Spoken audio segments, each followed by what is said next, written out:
going on? Tuesday painting crew. How you guys doing today? Oh, my little monitor in the way. Get that out of the way. I think we had a sub. I can't remember who the name of the person was though. Best stinger ever. The transition, yeah.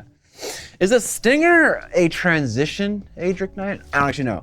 All right, today what we're doing is we are finishing my Greyjoy army, or getting as close as we can to finishing. No, we're doing it. This is it. God help us. We'll see how I feel.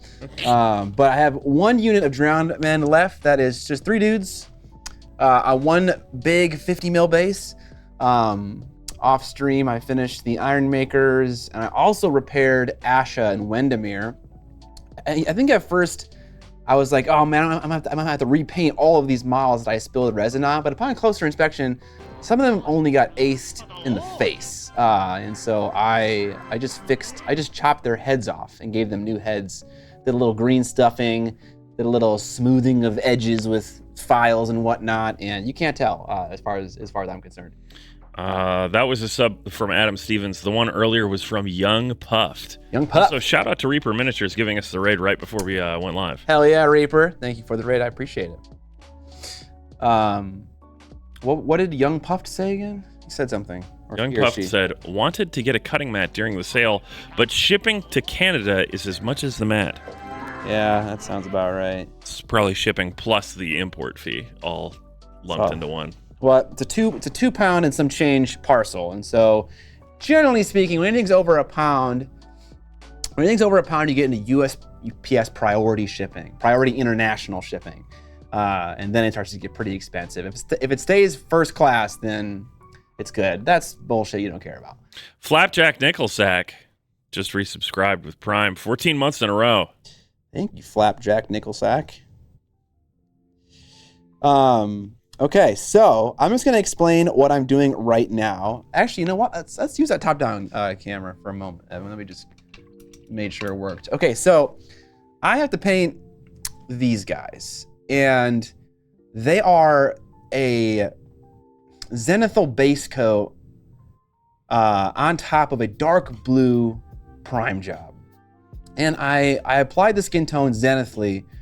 I didn't use like a white or anything. I just did it with skin tone, and I increased the brightness so it got brighter at his face and darker down his legs. You can see that. But the problem whenever you're doing this is if you want to build up on top of this without using transparent products, you have to kind of know what this color is. And so that's what I was doing a little bit before stream. And I kind of want to share with you kind of how I figure it out. There's a little bit of just I'm looking at it and I can tell what it needs, but I want to give you a good place to start. And so I know that I used a certain color. I used base flesh from AK Interactive. And I did it over a blue undercoat. And so some of this gets applied translucently, and it doesn't look like this color opaquely. It looks a little desaturated and weird. And so to find the color that I need, it's pretty simple. I just take the color that I was applying with the airbrush and the color that I applied with the prime step, and I mix them. And eventually I'll get a color that's pretty close to what I'm working on. And then I can work up from there with highlights. And I feel like if I need to make corrections on my original prime job, then I can do that. It's not too difficult. Pretty simple, not like a super crazy thing, but it's working for me right now. I discovered last Thursday that we now have a local store carrying the AK 3rd Gen. Which one? Scale Model Supply, baby. Oh, nice. They finally brought it in. We're talking about it for like a year. Okay. Hey, chat, if you haven't watched Scott's most recent video, it's a certified banger. Thank you, Mike. Mike's correct. Homies! What up? What are you doing here, Ams? Delivery? It did, yeah. I need to ship a few things. Oh, okay. Because I ran out. Millimeter Matt. Scott, do you water your paints on the palette, or do you just vary the amount of moisture in your brush control things? It's mostly I'm putting moisture in my brush, but when I'm like doing like a larger application to paint, like a base coat or a layer on many models or something like that, if I'm gonna be working with the paint for a long period of time, then I will actually thin it with some water from the cup and make a nice little puddle so that I don't have to keep redoing that over and over again. What a miniature maniac indeed. So I just chopped their heads off. What a savage. Yeah. Let me show you that. So I'll show you a couple iron makers that all got finished. Highlighting the silver really changed them up nicely. And then we'll talk about miscellaneous shit. So here is Asha and here is Wendy. Asha got a little bug-eyed. I couldn't really tell where the eyeballs were after a couple of attempts. So I just kind of riffed it. I think her eyes are closed anyway. The painting daddy, thank you for the raid. Don't make it weird, Scott. What up, sons and daughters? Is that what you call your subscribers? My children. Anyways, yeah, these guys got done. I felt very good. There was some resin like on her chest and neck and stuff. And I just painted over it. I was like, you can't fucking tell. You can tell. No, I'm just kidding. If I'm drawing attention to it, maybe it looks a little chunky, but you know, that's kind of par for the course for Assign Ice and Fire models. There was some atch on the back that needed to get repainted as well, but these guys are good to go, and I didn't have to repaint the whole model. So nice. Yeah, I just cut their heads off. You'll see that in a video in the future. And those guys are done. And then the iron makers, I think my favorite is the banner bearer. He turned out the best. That silver highlight and that gold highlights, I do a lot, you know? God, I love that gold. I know, it's so much fun. It's so nice. Is that Necro? That's Necro, baby. Necro with Peridot and the blue shading. It just looks really nice. Yeah, I like that Necro gold a lot. I might have to work that in. I did get the AK old gold. That was one of the few that I picked up from Monument. That's also amazing. That's pretty much the same, I think. Which gold? This is Necro gold from Scale 75, but I think a couple companies do the same thing. I think AK Interactive has a similar color. Yeah, old gold is, I would say, just a tad bit brighter, but it is very, very close. Oh, is that? I thought you said that was a Monument paint. I thought they had the same name. Nah. No. Monument's got some great metallics, but they don't have a putrid kind of gold yet. Let's check out how I'm sure putrid. that's coming before long. Yeah, you're right. The old gold is more yellow, less green, less dark as well. So a little bit brighter. I would basically say that that's what I would use as a highlight on the Necro gold. That would work. That would work. Mike Gene with gifted 10 subs. Bruh. Even Evan's phone is excited about that. Yeah, what the hell? Thank you so much, my dude. I really appreciate it. I really appreciate all the support that you guys give me. Especially you, Mike. You've been around forever and supporting the stream a lot. I really appreciate it. Okay, that was one Iron Maker. Let's look at another one, a different pose maybe. I'm not gonna show you the bad ones, only the good ones. There are certain ones, certain models I just don't like very much. Flossmith wants to know what our giveaway sub goal is at. Yeah, why don't we do a giveaway today? Sure, why not? Give me a second. See, I think it turned out nicely. You can really easily stipple on a silver highlight, like on this helmet. That would have taken a long time to do because it's like rounded, get a nice gradual gradient over a round volume. That could take a long time. But if you stipple it and kind of glaze it a little bit, metallics just do that so nicely. I don't know if it's because you can't really see the transitions very easily because it's so shiny. This is just a bust. That is just a bust. That's a big ass Cthulhu bust that We're doing that because it's on brand. there you go. I love that. That model was a resin cast given to me by Impending Duff, and it meant a lot to him. I could tell when he's giving it to me. So this is really I think not only a limited edition model, but also a really meaningful model. This is an Impending Duff model. I believe he has a presence here on Twitch, or is it just YouTube? I don't know. He's some kind of content creator. He filmed me for an interview at some point. Why don't you show it off on the paint cam? It's big. It is big. It's a big Cthulhu guy. It's on brand for the Greyjoy stream. So I'll count up what we've got so far, and when we hit 50 subs for the stream, we'll do the giveaway. Gosu Cutie says, yes, he's here on stream. Awesome. All right. On to some painting. I'm going to build up some opacity with this mixture of paint that I said is a combination of my original base tone and a tiny bit of Scale 75 mixed in. Scale 75 deep blue. Let me finish saying my sentence. Jesus, Scott. All right, here we go. Now we can talk about unrelated things. Evan, how many hours are you in Jedi Fallen Order? 0. 0, bro. We need to talk about the game. I'm like 15, 20 hours in. Yeah, I got bad news. I picked to play God of War first because Okay, that's getting fair. God of War clips on YouTube, and I was like, I'm gonna get the game spoiled for me if I'm not careful. Okay. I've heard a lot of great things about that game. I so. have been enjoying it very thoroughly so far, and all of my gameplay has been streamed on Twitch. Oh, very cool. So if you want to keep up with my progress on that, you can just follow me on Twitch and go watch the what do you call them? The VODs.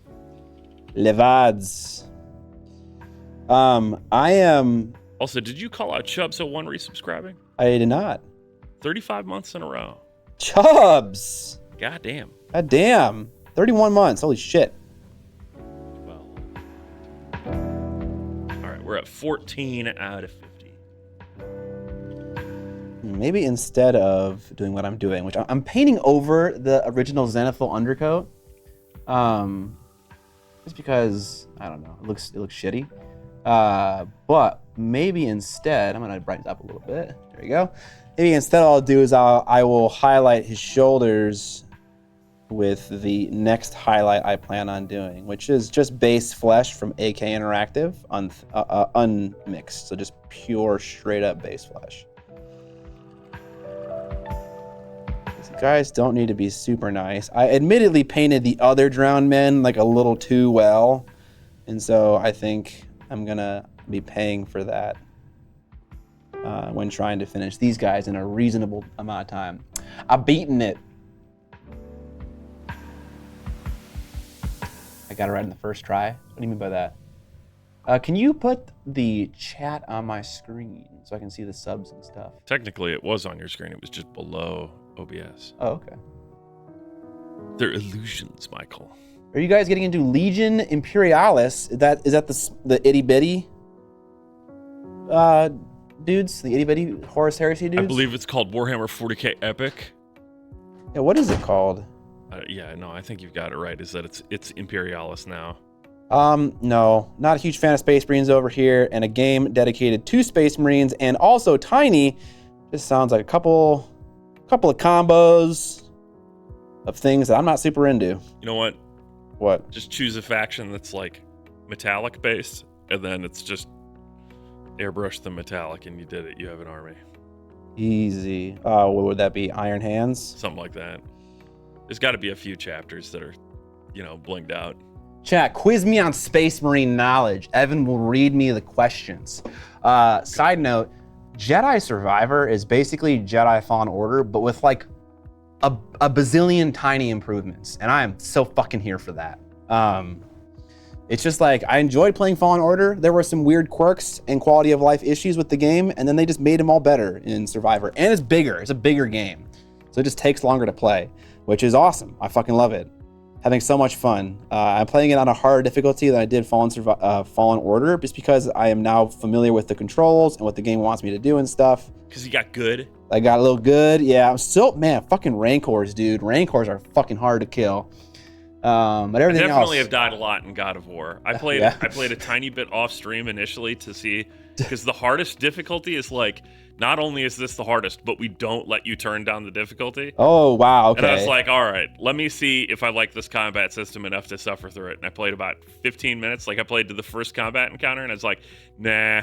Yeah. I'll do this later. Yeah. It doesn't feel fast and responsive enough or intentional enough to justify it. Yeah, I played Doom Eternal on Ultraviolence, and then I played it on Nightmare after I beat it at least one time. Mike Genie wants to know, who is the chapter master of the Blood Angels? Dante, I believe. How about the chapter master of the Crimson Fists? Pedro Cantor? Because Cantor Blue is a paint. I'm pretty sure his name is Pedro. Crimson Fists, right? Pedro Cantor? How far have I got in Survivor? About 15, 20 hours in right now, Rufus. What am I doing right now? I am on the planet where the saloon is, and I'm going to save Z, the robot. No spoilers. Damn, Scott knows a lot about Marines for not Pedro Cantor based. Black Templars, somehow they stand out as the most racist out of a faction comprised entirely of, what? Okay, maybe. Oh, I guess they're like super hardcore. Yeah. What's the first Space Marine character to fall into chaos? I feel like so many people give Dark Angels shit that it's. Oh wait, no. Fuck. Hold on, let me think about this. I feel like I want to say Dark Angels, but that's not my official answer yet. Let me think about it. Okay. It could be the chapter that became Black Legion, the one with Horus in it. Fuck it, it makes no sense that I would say Dark Angels because they're not traitors right now, but everyone always like makes a joke about them being traitors. I don't get that joke. Fuck, what is it? I'm gonna say a safe answer of whatever chapter Horus is. I don't know what it's called though. Luna Wolves, thank you, yes. Word bearers, god damn it! I would have never gotten that. Where did he acquire all his 40K lore? I've read books. I've read 40K books. Most notably, I think I remember reading Deus Sanguinis, Deus and Carmine, which is like a trilogy about blood angels. The Super Gamer Boys has gifted 5 subs. Thank you very much, Super Gamer Boys. God damn. Appreciate that. The word bearers. Okay, so the word bearers were the ones that originally fell to chaos. Not the world bearers. The word bearers. The word bearers. Bird is the word, man. I believe that is a Minnesota classic. The bird is the word? Yeah. It is? I think so. He read the vampire books. Exactly. Honestly, the reason I took that Blood Angel commission originally was because I was like, fuck yeah, dude. Vampire Space Marines. I don't like Space Marines that much, but if I'm going to pick one, that'd be the one I'd pick. Now I hate them all. It was sung by the Trashmen. Trashmen. Minnesota rock band in the 1960s. Nice. All right. Instead of dedicating our whole state to Prince worship, it should be the Trashmen. We should just have signs everywhere that say, what's the word? Half of the Dark Angels fell to chaos, largely because they felt abandoned by Lion and wanted to follow Luther. It caused an internal civil war, and the chapter has been dedicated in exterminating the fallen Dark Angels and making sure nobody finds out about the Civil War. I know about the Civil War now. Yeah, they're failing. This is like a media company that's trying to like get rid of a meme on the internet, you know? Very Streisand effect. It just ain't gonna happen. Dedicated your order to fighting this, and you think that nobody knows? There's that one Dark Angel. His name is Cypher. Is Cypher his name? And he's the one that gets trashed about being. Was he involved at all? I think he was involved in that. The line was a bit of a douche early on book 34. That's a lot of books. God damn. Killwith wants to know if there are any vampire or vampire armies in 40K.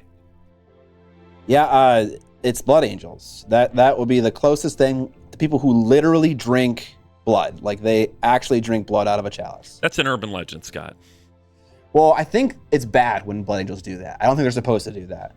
I think it means that they are beginning to succumb to, I think, what is called the Black Death or something like that, where like they go crazy. I think every Blood Angel eventually goes crazy, and then they get all their armor painted black, and then they just go into combat to die. Like they no longer have a purpose, and they're called. What are the black ones called? I can't remember what the black Blood Angels are called. Someone help me out here. The Red Thirst. Thank you. They all thirst for blood. Yes, different chapters handle it differently. There's a legion called Blood Drinkers as well. Death Company. Nice. Thank you. Chat. I knew you'd help me out, chat. You always know. You know all the Space Marine things. Which is very important. Very important. Thank God we all know about Space Marines. Evan, can you go check a poll that I put on my YouTube community this morning? I asked a question about... Space Marines? Loosely related. It's about how important people think, how much people value theme in gaming. And I had a gradient of answers, and I haven't checked it yet. I'm curious what the answers are.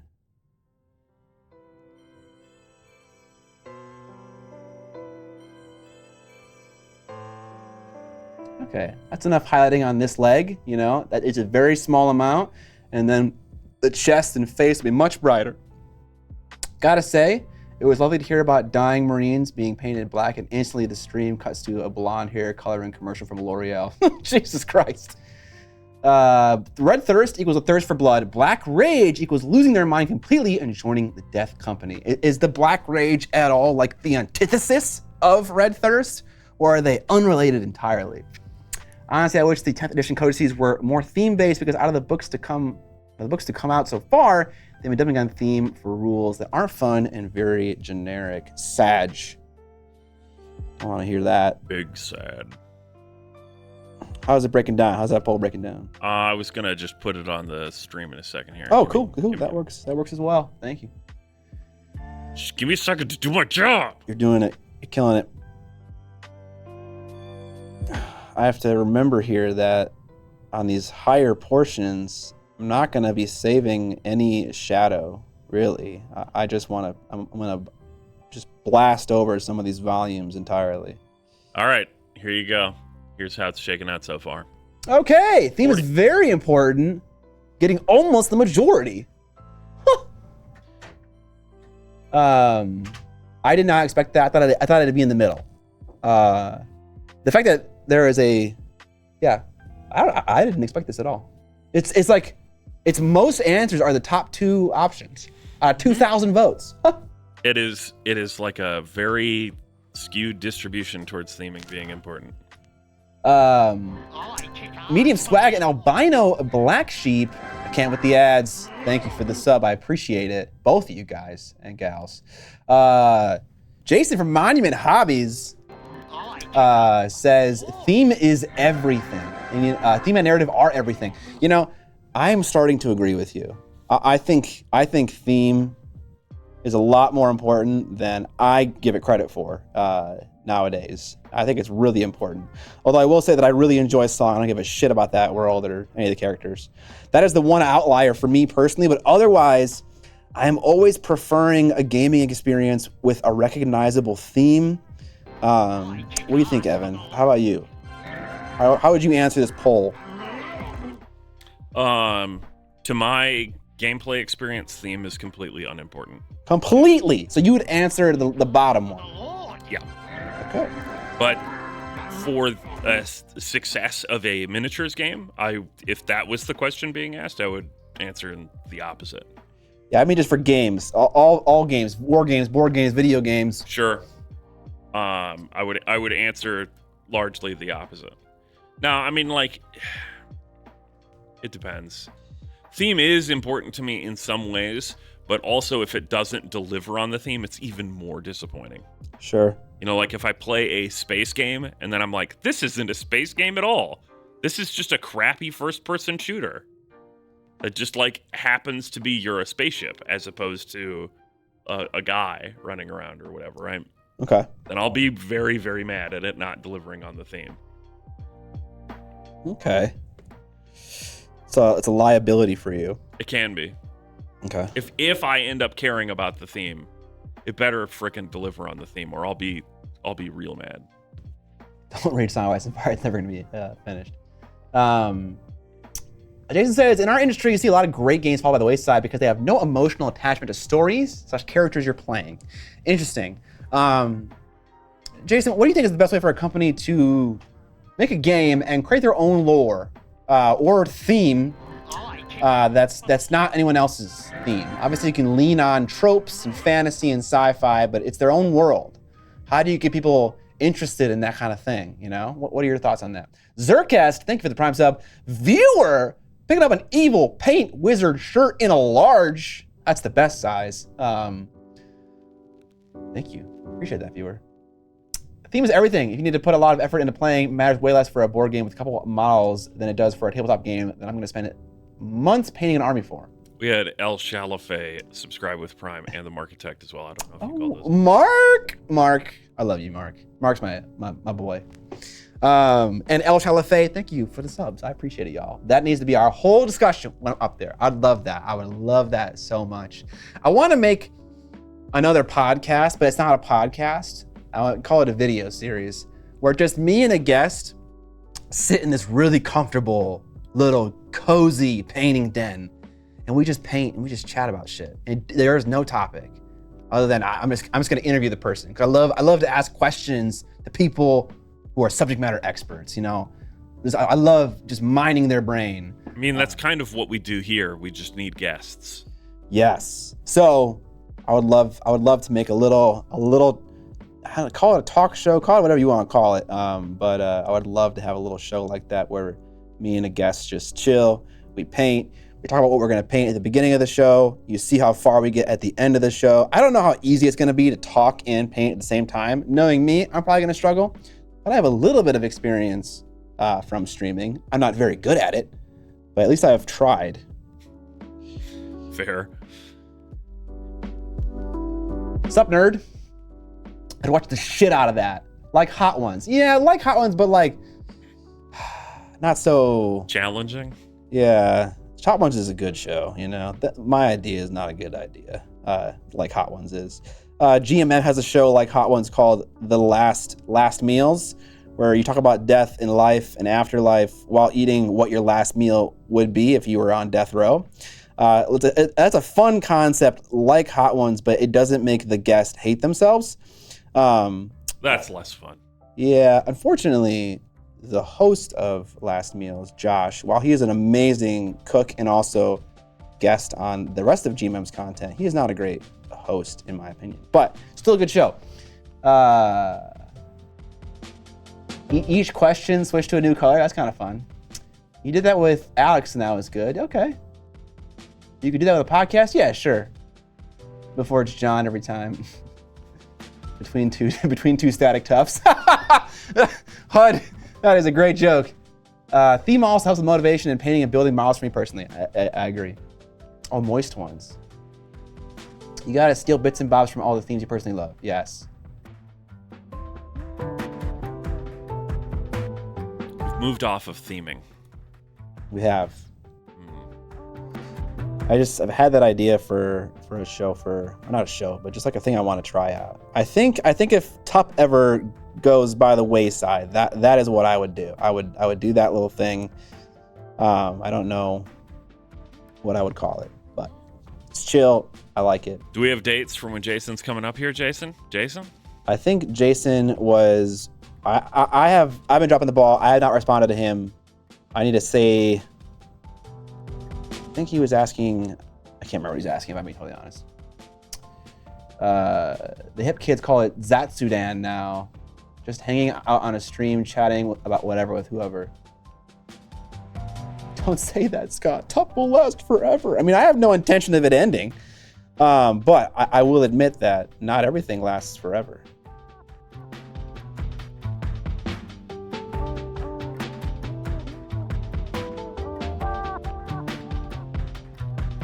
Early January. That second week of January is the magic week, supposedly. Okay. And then I think Valbjorn is going to visit us in April. Very cool. Valbjorn is the guy who makes awesome Space Wolf conversions on Instagram.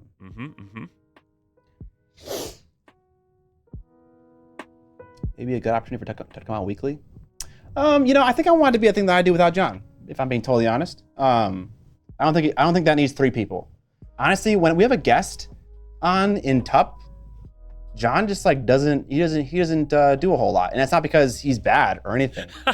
It's just there isn't enough talking time. I love asking people questions, and so I just ask people questions endlessly. And so watch any episode where there's an interview with another person. I will have to rope John into the conversation because I realize at some point that he hasn't talked for like 20 minutes. So I will ask him a question to like have him participate, just because I get carried away, honestly. Servia Thrax subscribed with Prime 2 months. Just realized I've had Amazon Prime with Audible for like 2 years and never linked it to Twitch. Come on! Thank you. Thank you for the sub. I appreciate it. Hey, Scott. Hey guys, I grew up playing Dino Crisis. Where is our TTRPG Dino horror based game? Dino horror. Oh, I've got that messed up. Hang on. Getting out of the way, of a conversation. Yeah.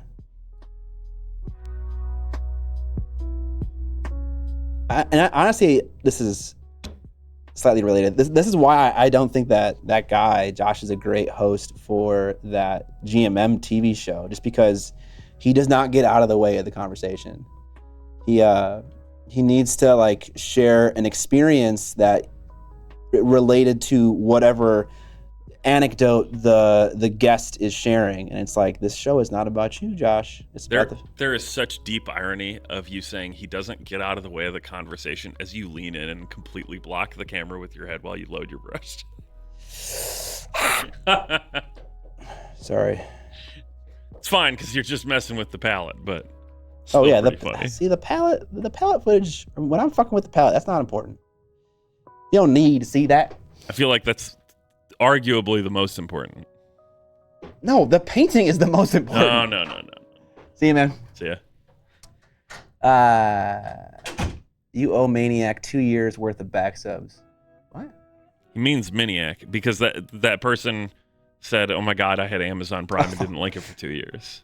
+1 for painting face. A great look into the industry. Yeah, no, that's good. I haven't listened to their podcast yet. Just because I'm not a huge podcast person. But yeah, it would be something like that probably. All Scott listens to is Dota 2 gameplay and woodworking videos. Yep. And that's it. I watched an awesome video today of someone making a home theater in a shed, like a 9x13 shed. And it was fucking awesome. I would love to have like a legit home theater at some point in my life, and not just my piece together setup that I have been working on for, a decade. But it'll have to suffice with me just watching people build great home theaters. In the meantime, I will listen to one now. Friends don't let friends Dota. That's virtual self-harm. Can you link the video? That sounds interesting. Yeah, it's called. It'll be in my YouTube viewing history. Oh God. That's a dangerous place to go. It's a dark place. See, now I should just like search something really, really awful and then post that and say that was in your history. Big brain. What would you search? How would you defame me? I don't know, man. I can't stand online woodworking community. I don't engage in the community ever, but I love the creators. I think the creators do good stuff. Levitating pipe? When did you watch oh, here we go. I turned a boring shed into an epic Minecraft gaming cave? That's another video by that same creator, but it's not that one. It's the home theater one. I wanted to watch more from that dude. I see. And he had that one. I don't see the other one. I don't know about you, but I notoriously have difficulty finding things in my history because it doesn't like log things from my phone in particular. Yeah. If you go to that dude's channel and then sort his videos by most viewed. Digging around it right now. It'll be the second or first most viewed one. Yeah, I got it. Nice. Your podcast idea reminds me of Fishing with Krendor, where Krendor and a guest fish in a while and talk about whatever. It's kind of fun. 10 videos. Fish in World of Warcraft. I like it. 10 videos disproving the curvature of the earth. I wouldn't defame you, but I would search for Garden of Ban and just autoplay it on the background to ruin your Rex forever. I had a friend once upon a time who visited my house and I don't know why, but he logged into my YouTube account on his personal computer. I think maybe I did it to find something on his laptop. Mm-hmm. And he just never logged out. And I just got his recommendations for fucking ever. I used to have that problem when I would leave my email logged in at work and it would default the YouTube to my email again. Yeah. Cause there's a bunch of work YouTube accounts at the radio station, but then it's I hopped on Gmail and it I forgot to hit log out. And so they would be pulling sport clips. And so all of my recommendations would switch to whatever season it was, baseball, play-by-play or whatever. And it'd be what are these recommendations? Why? Yeah, totally. It is the exact same thing. I was getting a bunch of weightlifting recommendations, and I was like, Hell YouTube, yeah. Have you seen me? I do not lift weights. You should though. I probably should. I'm still doing my thing. Scott's second channel should be, we should just rip off Juji Mifu. Where we just get big. Should call it Swoliac, Liftiac, Weightiac, Jimmyiac. Any of those. I can't see the other side of your face, bro. Honestly, it doesn't matter. You can't see it really from this side either. It's like totally blocked. All right, the face, the hand near his face. Get juiced up for optimal YouTube gains. I mean, I do think that I should be healthier. I mean, I am not a healthy person. I saw a funny meme on the internet where it was like, breakfast, 500 calories, lunch, 800 calories, dinner, 600 calories, evening snack, 3,000 calories. And that's my life. You know, I eat a lot of shit in the evening that I probably shouldn't be eating every evening, you know. But I remember when one meal a day was becoming all the rage, and I was like, I already do that. Yeah. I just sleep for like 14 hours, and then I get up and I eat 4,000 calories. Oh, man, it's healthy. Yeah. Yeah, you do your intermittent fasting while you sleep for Yeah, that's right. hours. It still counts.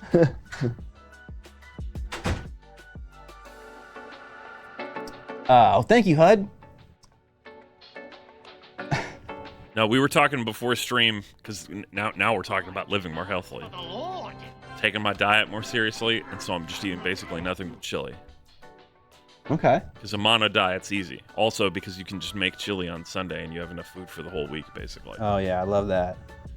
So, Chad, what would be if you could eat only one food forever?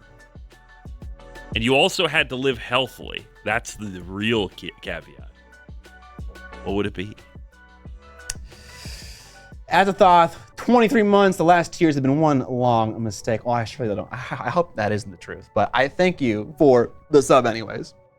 Sam Maloof is your woodworking hero. Okay, Pansy Bear. I've actually never heard of that one, which is a little interesting. I've heard of a lot, and I watch a lot of woodworkers on YouTube, so I'm a little surprised I haven't heard of that one.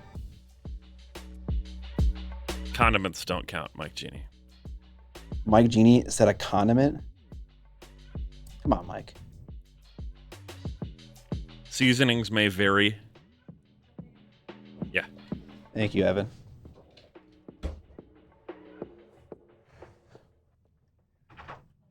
I think pizza is definitely an optimal answer. Do you climb? I do not climb. No, I do the exercise that I do is in the morning. I do a leg exercise, and then I switch off to a chest and ab exercise on the other day. And I do it every morning, and it's like 15 minutes long. It's very short, and it's all body weight exercises. And I've been doing it for 2 weeks, so very minimal. T-Bell every day. It's unfortunate that Scott doesn't live closer. We really could be gym buddies. Gym buddies. I think we're not optimal gym buddies just because we would need to change the weights on plates endlessly, and that is very fucking annoying. No, you just do 2 different exercises at the same time. Well, then we're not gym buddies then. Sure you are. We're just there. You don't need a spotter for everything. We're just there in spirit. And if we're talking about doing like benches, then just one person does your set and then the other person does your set. It's not a big deal. It's not a big deal. Okay, you say so. Digital Soul, thanks for the sub. And if you get strong, yeah, you're right. My previous gym buddy was a woman about your size, so. What does the gym buddy do for you? Makes me go to the gym. Okay, it's accountability. Yeah. Okay, I got you. It's the dual accountability thing. I got you. That's valuable. Changing plates is just extra reps. Yeah, kind of. Yeah, I mean, it is. You're right. Also, your gym buddy can yell at you, which is good.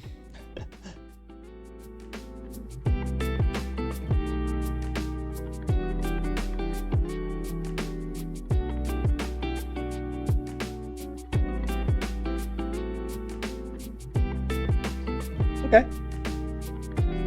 I am enjoying this so far.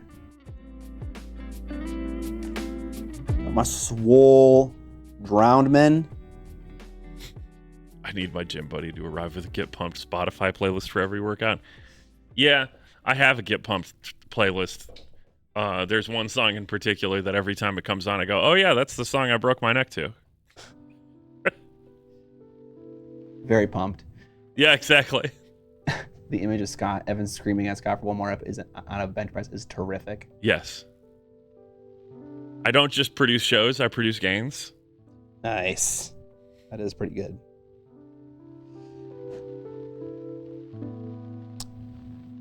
Okay. I think I'm happy with that. I think on a tray with 3 dudes on one tray, that's good enough. I'm gonna stop there. This is a fun model to paint. Like these, there's something about a model with a lot of just good natural volumes that just make it a lot of fun just to riff on. But I'm not gonna do that. Alexi 616, thank you for the Prime sub. There's nothing And that brings us to the halfway mark on today's giveaway. You want to show off that Cthulhu again? Oh wow, we are really killing it right now. Yes, we are giving away a big ol' Cthulhu bust, So big it doesn't even fit in frame. courtesy of Impending Duff here on Twitch. Here it is next to my face, about 1/3 of the size of my face. It's a very big bust. It's very cool. It's very cool. I looked through that giveaway bin we got, and I was like, this is on brand. We can do this. Curtis E. This kind of model scares me. This is like an animal monster-y thing. There's no beginning points, ending points. There's no rules to help me out. This is all interpretation. However you want to paint this giant squid man. Scott hates creativity. I hate creativity. So this one is not for me because I'm scared and I don't want to be challenged. But it's for someone out there. I know a lot of people actually see monsters and animals in the opposite way that I see them, as like freedom and easier to paint than like say like a knight in shining armor. But for me, it is not that way. All right, let's paint these guys' eyes, and then we will move on to the skin for the next one, and that will be the majority of the work for all of the drowned men. And then after that, it's just gonna be like a bunch of simple blue fabrics and shit. You did such a good job with Chef's Tentacle, though. You could make that thing. I mean, yeah, but that was really fucking hard. That took a long time. I can't do it, you know? Do I get the other eye somehow? Do you have like little like awards from Monty? I got a little gold. I have one little gold coin. Why? Really should you should put one of the award-winning models in the case at the source along with the little gold coin. Oh, sure, yeah. And then you should change your card to say award-winning miniature painter Scott Wolf. I could say that now. Team fuck one eye specifically. You know, I think my favorite face I've ever painted on a mini last night, and Yeah? it doesn't have eyes. But also, I don't think it has sculpted eyes down in there, so I'm fine with it. He kind of looks like the dwarf version of Brock from Pokemon. He's just squinting. I don't know how he can see. Yeah, I feel like a lot of models have that thing where it looks like they're just squinting. I kind of just paint eyeballs in there. Broadsword Wargaming, 15 months of subbing. 15 months of creamy blinds. Blinds. Blinds. No. No, not blinds. That's not what I meant. Oh!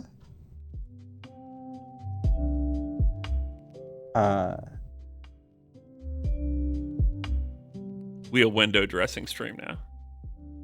Yeah, we could spin up a bunch of Miniac side channels. It'd be a Miniac Cooks, Miniac Lifts, Miniac does home decoration projects. Miniac Gaming, Miniac Home Theater, Miniac Movie Reviews. Now the gaming channel is mine, sorry. Oh, okay, yeah, I can't do it anymore. Yep. Broadsword. We can expect Scott's emails to sign off with award-winning miniature painter from now on. Hell yes. Oh my god, dude. That is the sort of thing that it would be like if Scott and I had a bet where it's like not for money, it's the if I win you have to do something shameful thing. I would make him sign his emails for like a month with sincerely award-winning miniature painter Miniac Scott Walter or something. Couldn't handle that. It's just so. It's too much. Okay, next one. These guys, the other guys, actually, I was actually wrong. They actually have more. He's got a jerkin.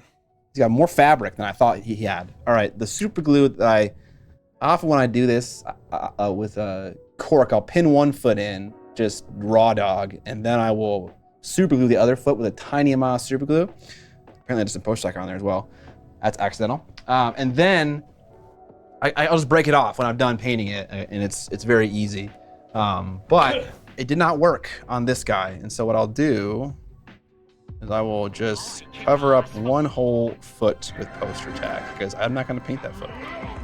Jim, Cry, M, Minis. No, excuse me, Mins. Crimmins, Twitch dude.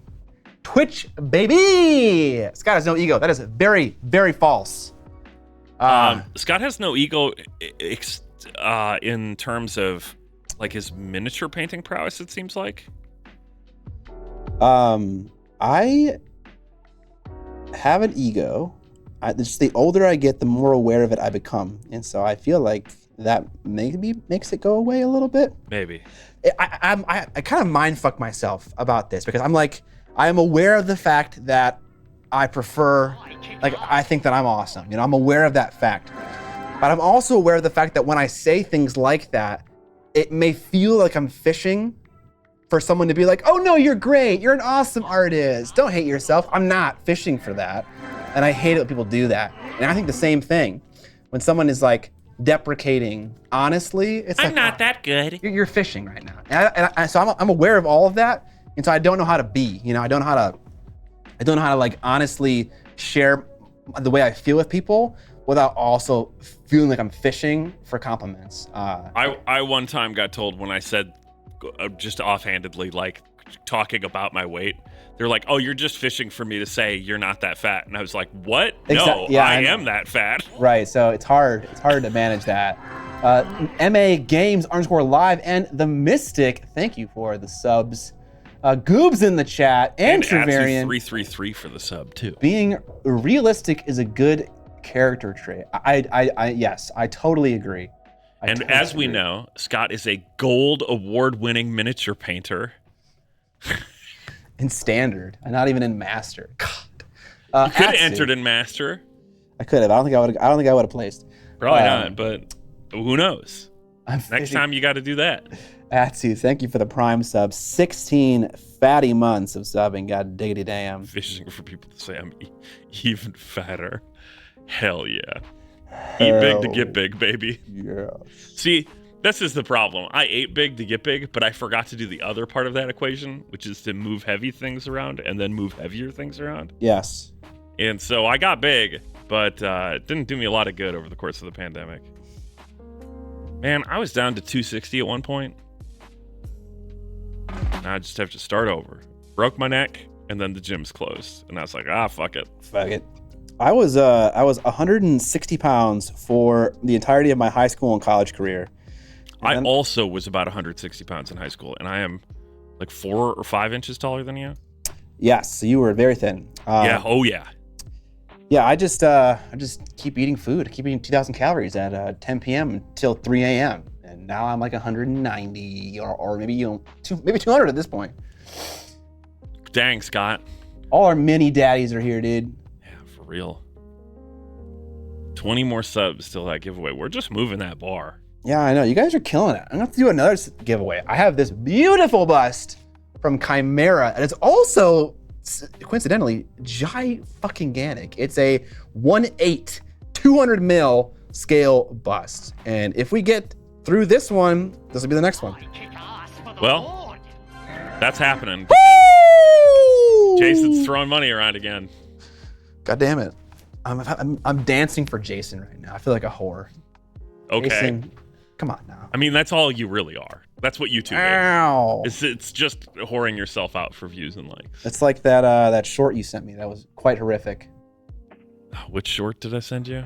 The fucking one where I said, oh, is this the guy from Video Game High School? Oh, yeah. The short film about the ice melting cream guy.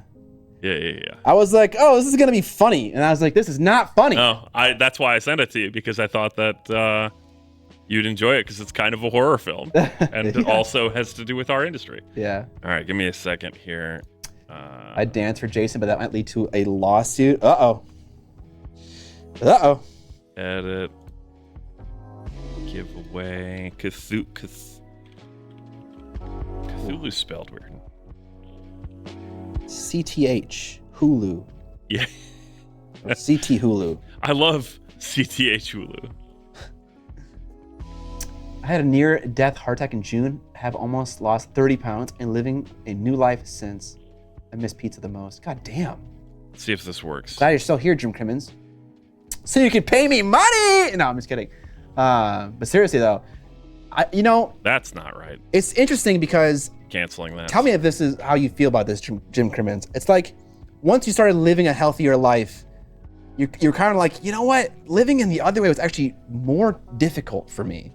And now that I'm doing this, it's easier in a way. Is that fair to say? I don't know if that's fair to say.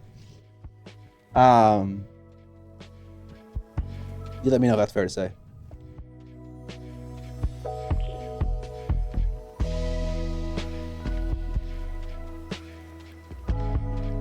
Sorry, I had to bin it because the settings were wrong for that giveaway. Let me try this again. You got little pudgy fingers, don't you, Mr. Drown Man? Once you get healthy, it becomes a habit, and yes, it becomes easy. You also realize how shitty you felt without... Yeah, that's what I'm saying. You realize how shitty you felt.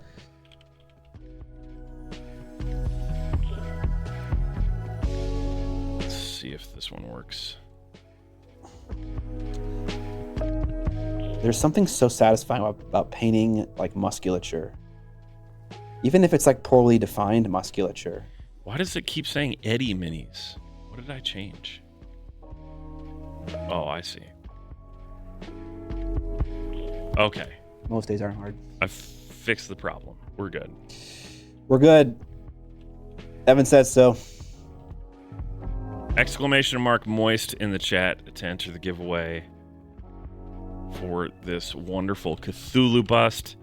Thank you to Monument Hobbies and Mike Genie for their massive support and all our other subscribers for getting us there. And Impending Duff for giving us the bust. And that. You're given this lovely... Here's the model that I'm painting. Here's the butt, or here's the head, the bust, the actual bust. It's actually just a head. Well, as much of a head Head as... and neck. Yeah. As much as a head as we can identify. Thank you for the subs, guys. I really appreciate it. All right, we are... And this will run for 15 minutes. You must be a follower of the channel, but you do not have to be a subscriber.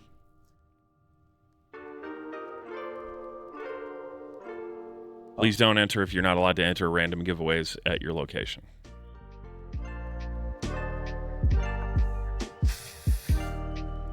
And then we'll do another giveaway if we hit another 50 this stream. Because why not? Why not? I do want to do a big... When I launch the Wood Elves and brush boxes as actual products on my web store, similar to when the Kickstarter campaign launched, I want to do a longer, 4 to 8 hour long stream where every hour we do a big giveaway. Because I have a lot of shit. Ain't that the truth? Yeah, and it's not bad shit. I don't need it, and someone else could benefit from it. And so I want to do like a giveaway every hour of like paint ranges, tools, stuff like that, models, whatever. Giving away paint ranges, huh? Yes, I have whole paint ranges that I do not need this many paint ranges. I understand that feeling. And I don't need. I'm not gonna make that video where I compare all the paint ranges because it's just a waste of time. It's not a video that's going to produce anything valuable, I think. I think truthfully, the person that does that the best is Vince. And he's been saying for a while that he's overdue to do it again. So I don't think anyone would do it right. Well, that's true. That's my opinion. It's kind of impossible to actually encompass everything in one video, I think. Yeah, and also, I don't think the results would be valuable. I don't think we would discover anything that was like, holy shit, this is the obvious one. No, you're right. So it's just kind of like, why all the effort just for the performance on the video? That's why you would do it. Which that's a fine reason, honestly. Well, I mean, his previous, I feel like his most robust paint comparison is his like beginner paint range one, where it's just like here are the ones that people are looking at here, and the one that John did for your channel Yep. His first YouTube video. Absolutely. Someone asked, how's the game development going? It's going great. Having so much fun. Reading books, play testing things by myself to see how they work out. It's been a lot of fun. I have to admit that I am spending a lot of time working on my volleyball game and very little time working on my dueling game. You know why that is, Scott? Because it's a lot easier to make the volleyball game. There, you know why else it is? Are you going to say because it's a game already? No, because I was gonna say thematics. You know, you're 100% right. That is exactly why. Bringing the conversation back around. Hell yeah, dude. Am I gonna restock the Duchess? I am. And in fact, I might even have more. I just got a box of models from my caster. I know for a fact it's got a bunch of wood elves in it. I was hoping to be able to sell the wood elves for Christmas, but some things are slowing me down. And I can't. What can you do though? But there might be some Duchess in there. At some point, I did say, "Hey, I need some more of these models." I can't remember if anything ever came of that though. Yeah, Duchess has been out of stock for a few months, right? More like maybe a month, maybe a little bit less than a month. I feel like I asked if we could do a Duchess giveaway like 6 weeks ago, and you said you were out of stock. So I think I was low on stock at that point. Okay. But maybe I can't remember. I think maybe Amber found some more, and then we put some more out or something like that. I got the go-ahead from my buddy not to work on the Duchess, basically.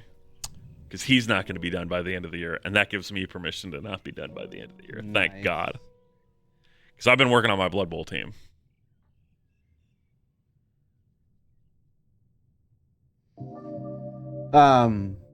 What? You did the dwarf one, right?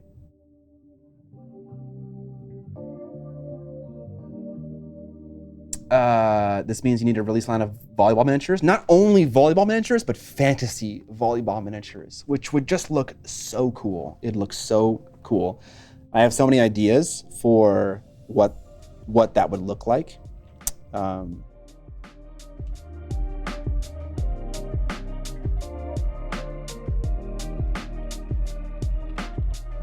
But I fully expect no one to give a shit about the game, and I'm not fishing for anyone to say, I am interested. It's volleyball. Volleyball is not a popular sport. I totally get that. That's why you don't call it volleyball? Right. Like death ball? I know. I'm trying to think of a name. In volleyball, there's a term when you just destroy a ball and just put it right into the court. You call it burying it. And so I thought either the zombie team could be called Buried Alive, or the game itself could be called Buried Alive. But that's Blood volley. That's kind of too smash sphere. Death volley. Kill your friends. Blood Bowl 2. Blood Bowl 2. Give me a Teen Wolf character stat. Exactly. That is 100% the vibe of the models. I feel like you just go with Spike It. Spike it. Or Spiked. Yeah. That could also work. Smash Ball. Grimdark Ball. Do you think you try to do the 3D design yourself? No, definitely not. I care too much about the outcome to... Spatsnats wants the beach volleyball minis. Yes, dude. With a team that's just themed off of Top Gun, I assume. I do want to make them beach volleyball. There should be two beach volleyball teams. One is the boys from Top Gun, and the other is like, the pinup series. There you go. You got it. There's your beach volleyball teams. There you go. The ball has to be spiked now. Yeah, that's what a crit would be, right? Spiking the ball. Do you want to know how I'm doing this in the game? Uh-oh. Because logistically, volleyball is an interesting game insofar as that you do have possession of the ball, but your enemy cannot interact with you while you have possession. The only time they do is on that last attack. And so it's like, what does your opponent do while you're fucking around with the ball? And so that's been an interesting question to try and answer. But yeah. Move their minis around to try and position to block their side of the field, right? Or cast spells, cast hexes. You can't do that in volleyball. That's against the rules. It is. Dead or Alive beach volleyball minigame. I want to know. Top Gun versus Dead on Arrival beach volleyball team. Yep, 100%. Wizard. I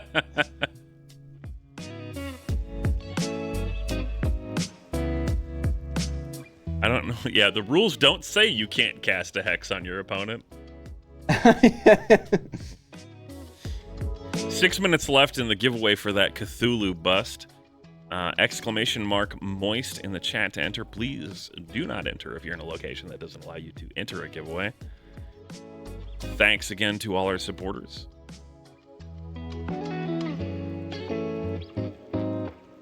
Yeah, my dwarves are coming along. I've got 4 guys basically done for my Blood Bowl team. I haven't started working on my Necromunda guys.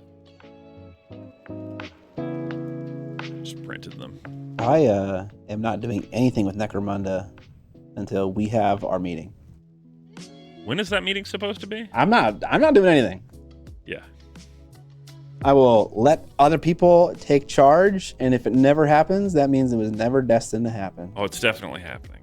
Oh, I am not going to be the motivating force.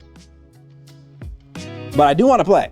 I will play. I just can't manage. I can't manage it as well. Azathoth, funny you should say that. I played 3 games of that over the weekend because I'm in a league for that as well.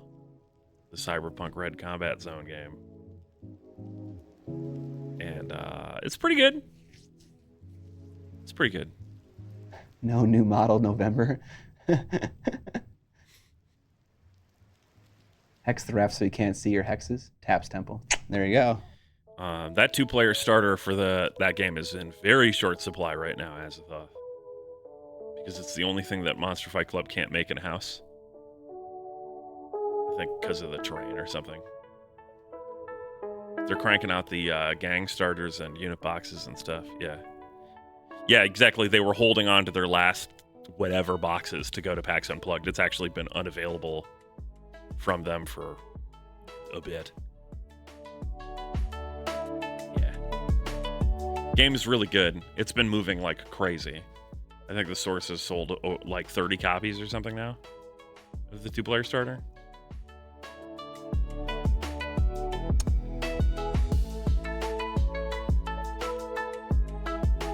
I do think it has some balance issues, but not anything big enough to completely blow up the game.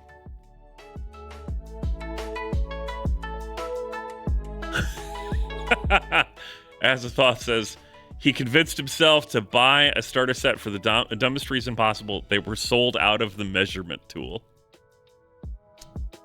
Oh, wait, what?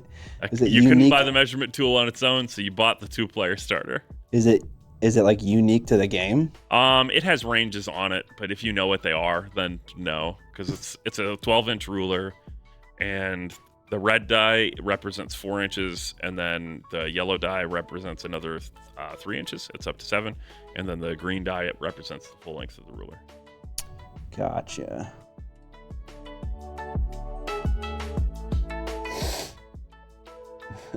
The worst way to buy a ruler. No, the best way. You get a bunch of minis and some terrain. I do like those cargo crates that it comes with. I don't like their other terrain. I think the other terrain is perfectly fine for a starter set, but not really that great. Millimeter Matt, would that not be Underworlds or also Evian? I would say Evian is the one that really captures that feel. Just because it's a better game? Just because it's a better game with more interesting deck building. Actually, according to you, Evian is not a war game, right? Yeah, Evian's not a war game. Okay. It is a miniatures game, but I don't think it's a war game. Well, actually, I don't know. Because both players would be bringing their own cards, which matters a bit. But Underworlds achieves that too. But there is like no list building in Underworlds. You do bring 2 extra things in Evian, but it's in the cards. So I don't know. It teeters on the line. The fact that Underworlds has embraced that format where it's just like you just pick a deck. Rivals. Yeah. How's one spell that out? IVION. Yes. Or Warhammer Underworlds. But I would definitely prefer Evian to Underworlds if you're looking for a deck building miniature based game. Evian is fantastic, a lot of fun. A lot of people have picked it up at the local store here. Definitely leans more to the card game side, but I personally like it more than Flesh and Blood. It has some of the same sorts of inspirations in the fact that you have like a character and passives and stuff, but because it's also a miniatures game, movement is a key piece of it. Yeah, positioning. I mean, I've only played 2 games of Ench versus Knight Errant, so I don't really know. At the moment, I like Flesh and Blood a little bit more, but need to play more Evian to really know, honestly. If you would just come on a Wednesday night. I play volleyball every Wednesday night. I know. Well, actually not every Wednesday night. Actually, my league is ending. Forever? No, but for at least a couple weeks. I think at least 2, maybe 3. Next Wednesday. Actually, is it already over? I'm curious. Amber left. Oh fuck. Remember, I had to open the door for her. I thought she came back for some reason. I It's only me and Evan in here? Yeah. God damn. It's just the boys. Uh, Also, last chance, exclamation mark Moist on the giveaway if you're able to enter random giveaways. 15 seconds. yeah, I think I like Rivals for Underworlds as a pleb. As someone who doesn't play Underworlds a lot, it just makes the game easier to play. I disliked how they advertised it as a new thing, but it was like the Rivals deck is the deck that came with the warbands the entire time. We're just giving it a name now. It's like, okay. All right, I'm picking a winner. You got to be here to win. Who do we get? The Super Gamer Boy. Super Gamer. Hey, that works because he gifted a bunch of subs, right? I don't think he gifted a bunch, but was one of the subscribers today. Oh, okay. Okay, I had models. At the Super Gamer Boys. And tell them that they won. Hey. What did I do with that You model? gifted 5. I'm wrong. Fuck yeah, dude. Oh, there it is. It's on the ground. That's where model should be that I'm fucking actively painting. Yeah. You just threw it on the ground as you ran away. Okay. Where is the Super Gamer Boys? He's not here? He or she's not here? I guess it's a he. Boy in the name. Probably. Oh. Also, statistically, as a member of this audience, that's like a 93% chance that they're male or something like that. Yes. I haven't checked my demographics in a while, but that seems about right.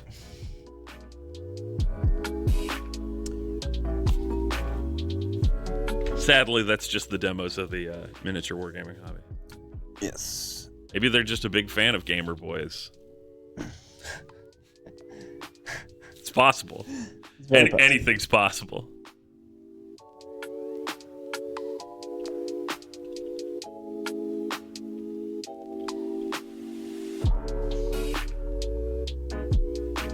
It looks shit, but I don't care. It doesn't matter. All right. Let's continue. I don't make exceptions for cool people. If Super Gamer Boys doesn't sound off in about 5 minutes here, I'm going to pick again.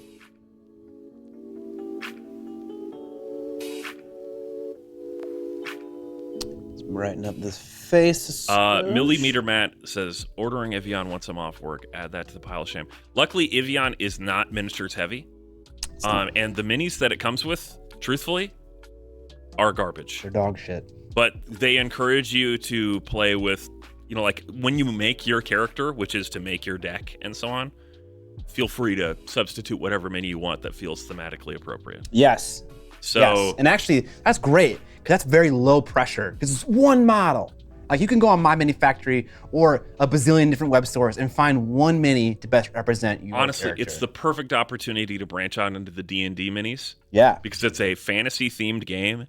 Like there are so many companies that specialize in like Dark Sword. They have a miniature finder that's like, I want a male elf paladin. Yes. And then it gives you all of the options that fit that category.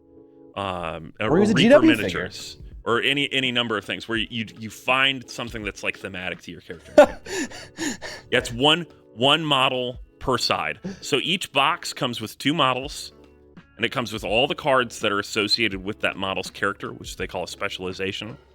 And then it comes with pieces of the general decks for that season. And 3 boxes make up a season, so you get 6 models total, 6 specializations, and 3 classes that are spread between the boxes. And then you have all the cards. There's no randomization. Mike Genie's that guy that shows up with Bellacords, the giant demon. Nice. Yeah. Hero Forge, Eldritch Foundry, both also great options for creating a character. I see absolutely no problem with that, as long as they can fit in the tiles on the board. Yes. So Bellacor's base might be an issue, but you could absolutely play with the giant demon model like that. Yep. Yeah, Hero Forge is a great example of something where you could just be like, my wizard uses 2 staves. I'm a wizard, a wizard man. Yeah.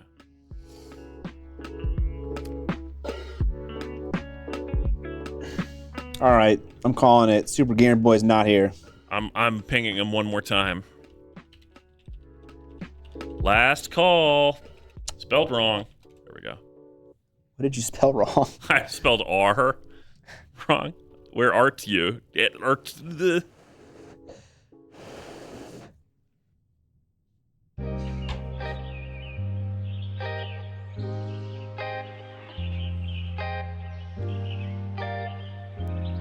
All right, I'm picking it again.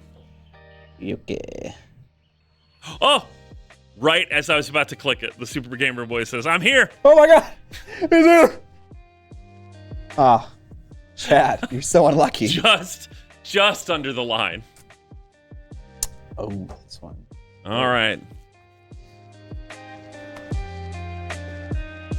Clutch. Should have clicked faster. All right.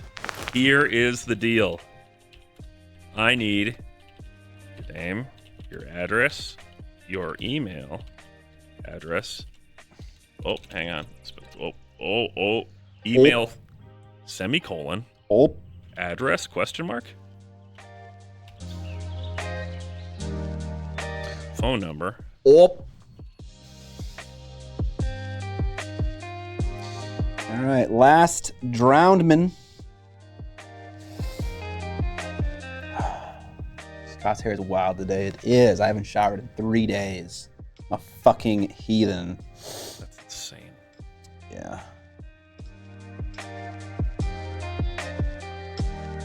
Anyway. I need all that. And then Amber can send you this monster's head. I watched The Curse, new show with Nathan Fielder, Benny Safdie. Benny Safdie? Safdie Bros. I loved Benny in, sorry, Safdie, you're right. I loved Benny in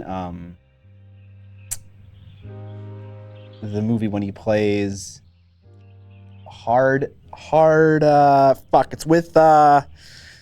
it's with the guy from Twilight, Batman. Oh, fuck. I forget the name of the movie, but he plays a handicapped brother, and he kills Licorice it. Pizza? No, not Licorice. He's not in Benny Safdie. He's not in Licorice Pizza. Robert Pattinson. Thank you. Yeah, he is. Robert Pattinson is in Licorice Pizza? No. Benny Safdie. He is? Licorice Pizza, yeah. What does he do? What's his role? Plays Joel Wax. Okay. Robert Pattinson and Benny Safdie play in a movie together called Hard Something. Hard Line, Hard Liquor. Good time. Thank you. Good time. Yeah, Hard Something. Hard Totally. Something. I'm wrong. It's okay. We figured it out. He is amazing in that movie. Recommend it. Send Person to Person as an actor. Good time. Pieces of Woman. Licorice Pizza. Stars at Noon. Are You There, God? It's Me, Margaret. 2023 at Oppenheimer. I watched a conversation between the Safdie brothers and Robert Eggers, and it was a very interesting chat. They're all giant fucking nerds, giant film nerds. I loved it. Oh, I didn't realize that he wrote, directed, and edited Uncut Gems. Yep, that's I don't know if it's their debut film, but I think it's No, it's not. the movie that really kind of put them on the map. He directed Good Time, and edited it. Didn't write it though. Looking at the Wikipedia. Okay, that sounds interesting to me. The Curse.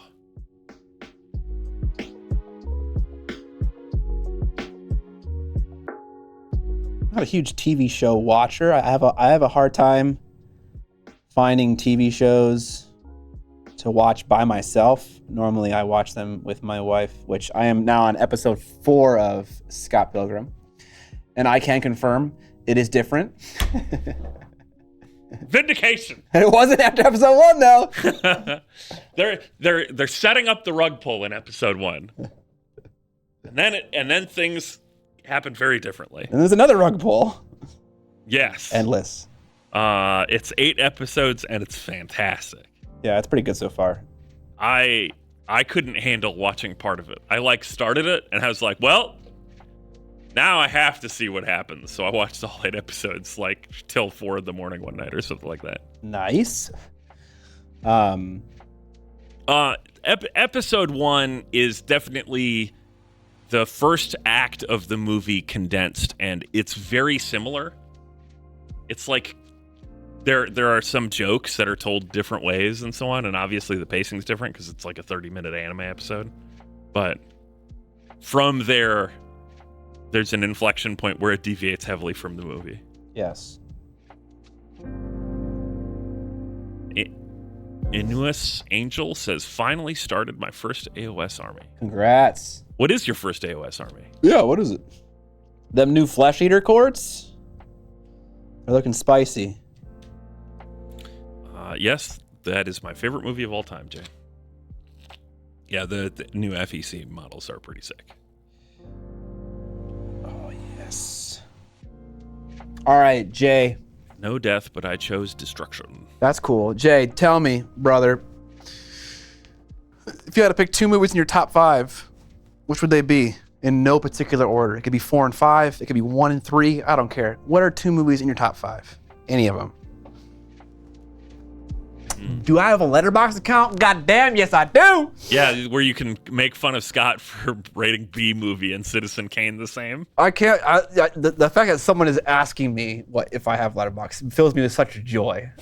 Yes, I do. Let's see. What have I watched recently? I watched Spider-Man Across the Spider-Verse. And I watched Barbie and 300 at the same time. I watched them on the same day, not at the same time. Yeah, that would be an interesting experience. Side by Dual side. screening the most masculine movie possible. Yeah. Along with like a female empowerment and disassembling the masculine control of society movie next to each other. It was such an interesting 2 movies to watch together. Like they couldn't be more different. But it was good. It was a good time. What I think of Across the Spider-Verse, I thought that what I said in my review is if there's like a metaphorical faucet somewhere where you turn it on, creativity comes pouring out. The writers and creators of that show had that faucet on full rip the entire movie. Did you see the first one? I have, yeah. Okay. And I also love that one. Yeah. But this one is turned up to 11. It's even more, and it's amazing. It's from an artistry standpoint, every frame is a painting. Yes. And it's so much fun to watch. I liked the first one more because I felt it had more emotional resonance. I also however, agree. the artistry is. I agree with you. The second movie is better looking and doing more. You know what I mean? Like the first one seems like it's telling a story of a pretty basic plot, but yes, that's like an emotionally engaging one. And the second one's just like, all right, we can just use basically every Spider-Man. Let's go for it. Let's see what we can do with everyone. Right. I feel like narratively, the show just kind of like dropped the ball. I think it's trying to do so much that we forget about the main villain for like 30 minutes. He just disappears. Yeah. Then we have a new villain, and then literally nothing is resolved with Miles Morales at the end of the movie. There's no resolution. Yeah, It's with Gwen, but that's it. And to me, that's a cinema sin. Like, this is not a TV show, y'all. This is a fucking movie. Yeah, if want you're a making a resolution. two-parter like that, also the fact that they're going to be like 3 years apart or more. Oh, really? Yeah. Sure. It's the Empire Strikes Back for the Spider-Verse. I don't know. The Empire Strikes Back feels like that there is a big piece of progression that happens at the end of it, even though nothing happens in that movie. That's fair, actually. I didn't even think about the comparison to Empire Strikes Back. What is the resolution in that movie? Han's fucked. Luke gets his hand cut off and he gets saved. That's kind of a resolution. The big thing is that Luke makes a decision and is, he's punished for that decision, but it leads to growth of his character, where you can see that he rejected the dark side and made it through that trial, but the actual plot overall doesn't really progress much. Right. The Empire is still around.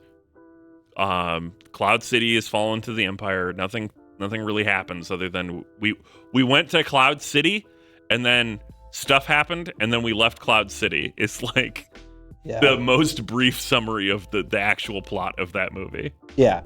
Meanwhile, Luke runs around a swamp for half of the movie. Does some sick fucking backflips with a baby green man on his back. Yeah, exactly. Like you can embellish it, but ultimately you have a training montage and man, something is up with this city. The evil guys are here, we should leave. And there you go, that's the whole movie. But yeah, you're right. Ecstasy in Service movies are more than just the plot. A lot is happening character-wise in Empire Strikes Back, but it still is not like a lot of story resolution there, and you kind of need to get to Return of the Jedi to wrap up those sorts of threads. Yeah. But it does have a big reveal in it, and Across the Spider-Verse has a kind of big reveal, but I think that they're setting up for that reveal to be incorrect or something, rather than the absolute truth that is on stage in Empire. Yeah, it's a trilogy for that reason. Yeah. Interesting comparison to Lord of the Rings. I hadn't thought of that. I think the Spider-Verse, the multiverse, is like Marvel's way of taking the plot device of Deus Ex Machina and making it part of the story, which is supposed to make us feel like it's okay now that they're doing it as a plot device, but it just makes it stupider to me. It's like, we can do anything we want. We are the god of the machine. We control the story. But it's happening because there's this multiverse that anything can come from. Character dies, we can replace them. So whenever they include it, it's always so harebrained, and I dislike it. I think that what Azathoth is picking up on here, because Azathoth says Across the Spider-Verse literally ends on a cliffhanger for the protagonist and has 3 different villains introduced with essentially 0 overlap for each. That is accurate, and yes. I would say that the difference is the ending of Empire, there's not a lot of resolution, but it feels like a movie cliffhanger. Whereas with the ending of Across the Spider-Verse feels like a season of a TV show cliffhanger. Where it's like, check out all the stuff that's coming up in the next season. Like they did that exact thing with Invincible. Where at the end of the first season of Invincible, he's talking to the alien, and the alien's like, man, what are you gonna do? And then it like cuts to all this stuff that's going on in the background that's like clearly teasers for the next few seasons. Like there's like a 2-minute montage of all this stuff going on, and then it cuts back to Mark and he's like, probably finish high school. It's like that's the sort of cliffhanger that Across the Spider-Verse feels like it's on.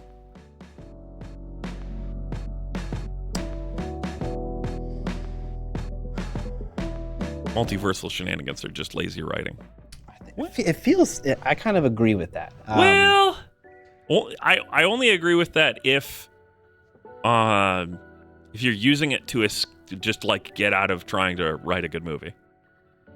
I don't think you can make a movie like Across the Spider-Verse unless you embrace that. I think, and so it benefits from it. That is true to a certain degree. Then you have movies like Flash that are just like, what is going on here? I'm not gonna lie, I actually kind of loved The Flash. I loved it because I thought it was gonna be so shit, and it wasn't so shit. The only problem I had with The Flash was the big dumb action scene at the end was like ultimate, just kind of boring, big dumb superhero action scene. I thought in The Flash they should have made some kind of suggestion that he was the reason his mom died. Like he caused it. That would have been fucking brutal if they said something like that. They're babies. Lunias Oh, you did a Gloomspite Gits Destruction Army. Very nice. Heavy on the squig side. Oh wait, Eon's Battle answered my question, and I missed it kind of, but I kind of remember it. What was it? Your question? Yeah. No. Mad Max Fury Road, Gremlins, Tremors, Pirates of the Caribbean, Godzilla versus Destroyer. Okay, I haven't seen that very last one, but otherwise, those are some bangers. Man, Pirates of the Caribbean is one of those franchises that's just like, that first movie is basically perfect. It's so good, yeah. It's incredible. And then all the other movies are very clearly misunderstanding how to make a good movie like that. Yeah. Even though I will say that Davy Jones, is that the second or third movie that he's in? I think it's the second one. I can't remember. Though the visual effects for that squid dude are still like unparalleled. Yeah, they're awesome. It is insane how well they pulled that off. It is very good. Is he in the second and third? Maybe. I don't know. I watched the second and beyond movies. I haven't even seen all of them. I watched, I think, up to the third, maybe the fourth. And then I was like, we're done here. But the first one is amazing, and I've watched that several times. 2 and 3 are excellent. It's the other ones that stink. The first movie is by far the best. Yeah, it is the best. Or are we talking about The Matrix, Jay? In which case, I do think that the sequels are kind of underrated. Not gonna lie. But you have to watch them back to back, because otherwise that second movie sucks. Furiosa. I've heard about that a long time ago. Was that announced as a movie a long time ago, and then we never did anything with it? Furiosa? Is it a movie or a show? I think it might be like an Amazon show or something. Oh.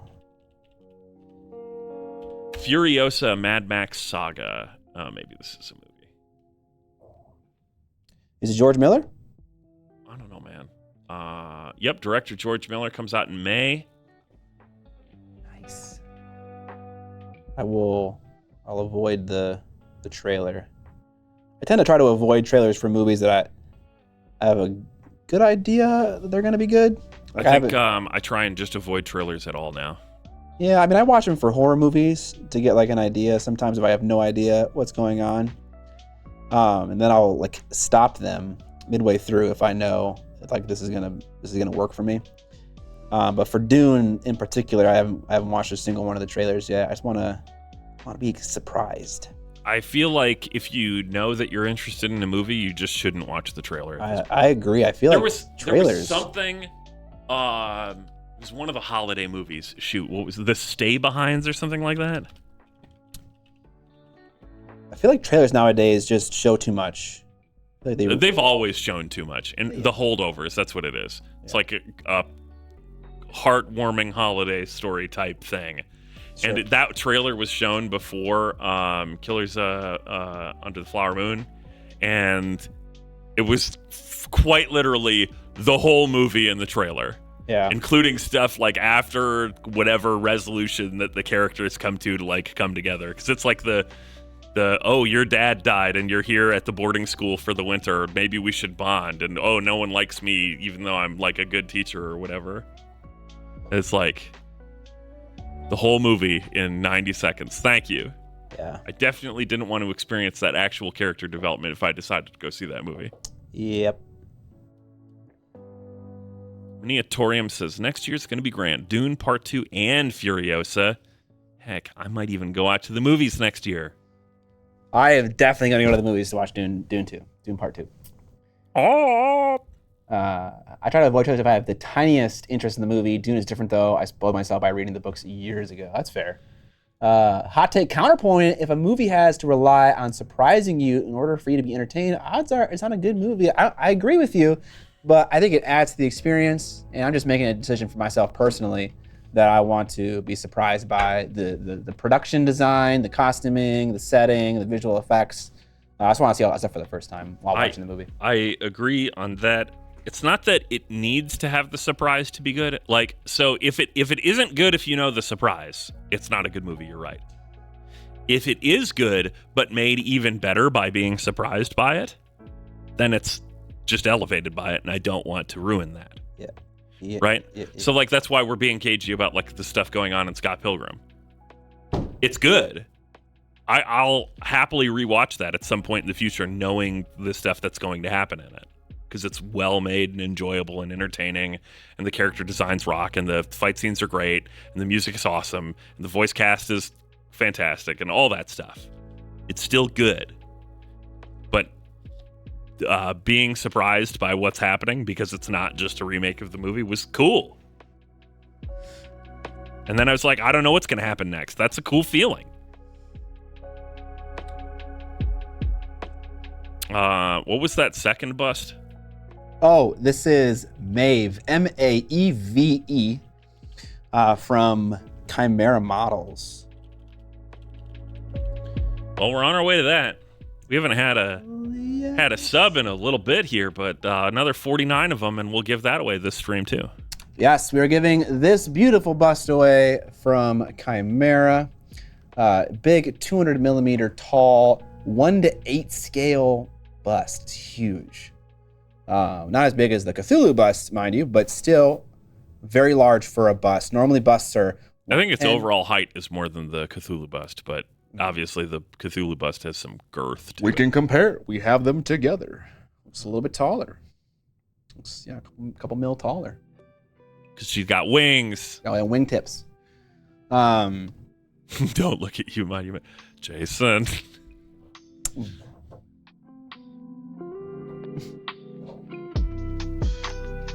This bust has a bigger bust of her own. You know, that's kind of true. We can't see below the neckline on that Cthulhu model. That Cthulhu could be stacked. Could have some big old titties. Anything's possible.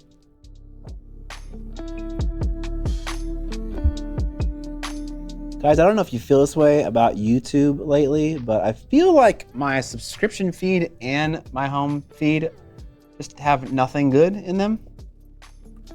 Maybe like one video a day, and then like after that, it's a bunch of bullshit that I don't care about. What's the deal? What's going on? I mean, I've bitched at you about how I have to like continue searching for the creators that I want to see on my page, or else it just stops recommending them to me. Even though their videos are doing fine. Yeah, that's kind of been a thing. Tons of chaff on the tube these days. There's some stuff I enjoy, but the recos are most stuff I care about. I care nothing about. I'll tell you what, that H-Bomber guy video that came out on Saturday or Sunday is an all-time banger. The H. Geiger? H-Bomber guy. I'm not sure it's up your wheelhouse, to be honest, but it might be. I don't know. Okay. But it's a 4-hour video essay about plagiarism on YouTube. Oh, I did see that. Thumbnail and title. Yeah, I posted it in the videos section on the Discord because it is just fantastic. And then Todd in the Shadows did basically, it's not truly a follow-up to it. He heard that H-Bomber was working on this video and he was like, all right, well, I'm going to do some research into this myself, and just made like a in-depth breakdown of all the things that one of the accused plagiarists also, they were just like making up facts. And he's like, I want to just do a fact check on all the stuff that they said that isn't plagiarized that I know of. And boy, there's a lot of wild shit in there that I was like, wow. I don't know if I'm fully understanding everything you're saying, but sounds interesting. But 4 hours, yeesh babishka. It's definitely something that you can take in parts. It's also engaging enough that I was like, I'm not going to watch this whole thing right now. And then I watched it until, again, like 3-4 in the morning. Disrupted my whole week. Disrupted your whole week. Yeah, because I was like, I'm going to start going to bed on time. And I was working my way towards that. And then, new H-Bomber guy video dropped. He makes like one video a year, Scott. His last video was released 13 months ago. And that was also an all-time banger. That's interesting. Makes YouTube videos like productions make movies, or production houses make movies like once a year. How do you make that work on YouTube? You have patrons that are very patient. Yeah.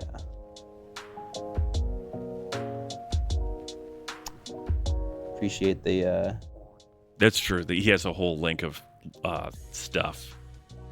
He's like, here's a list of all sorts of creators that do this same sort of stuff that are actually worth supporting because they aren't plagiarists. And so there's a bunch more content in the doobly-doo that's awesome. The doodly-doo? I finally watched Eddie Purback go to every Margaritaville in the country. That's right. I saw that. Ugh. Fantastic. But also, like, proof that YouTube is irrelevant. And also, he did the Rainforest Cafe as well. Yes. I watched an interesting video on game theory from good old Matt Pat, where he talked about YouTube in the era of excess, where it's just like everything is getting better and bigger, more and more dollar donations and more work done in a shorter span of time. And I gotta admit that even I fall prey to this with my reviewing 32 board games in one video. Like, obviously that was the angle that I was going for. Mm-hmm. And so related to, wait, what were we talking about before I mentioned this? Videos on YouTube? I don't know, whatever. Yes, Keith eats every single item at Cheesecake. It's a 3-parter. God damn. I mean, that Cheesecake Factory, you know when you go to a restaurant and the menu has as many pages as like a coloring book, you're like, oh boy. YouTubers worship Slanesh. Yeah. Wait, what'd you say? When you go to a restaurant and the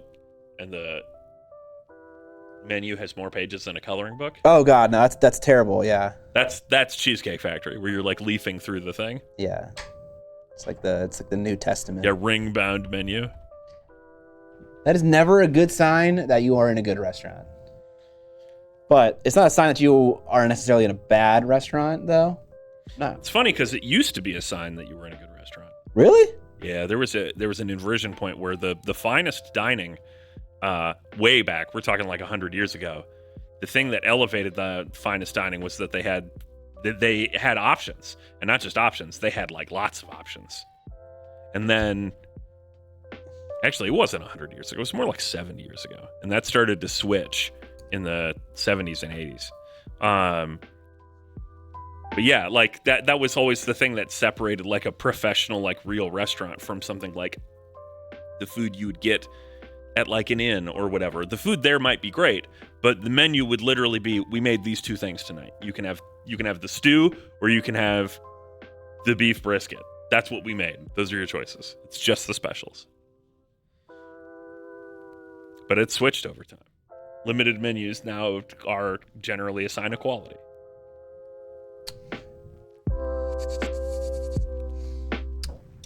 I haven't been to Cheesecake Factory and Who won the last giveaway? Super Gamer Boy. Super Gamer Boys. Right as I was like literally moving my mouse over to click the switch button, they were like, I'm here. My internet went out, please. Don't give it to anyone else. Boo. There's 47 slices of cheesecake that could easily be shared by 4 people. Rest in peace, bozo. Yeah. I shouldn't crap on them too hard because I haven't been there in 12 or 15 years. I don't know. Maybe even since high school, which is more than that. Freaking Baldman. All right, skin done. On to painting some fabrics. Maybe the hair? That doesn't really matter, honestly.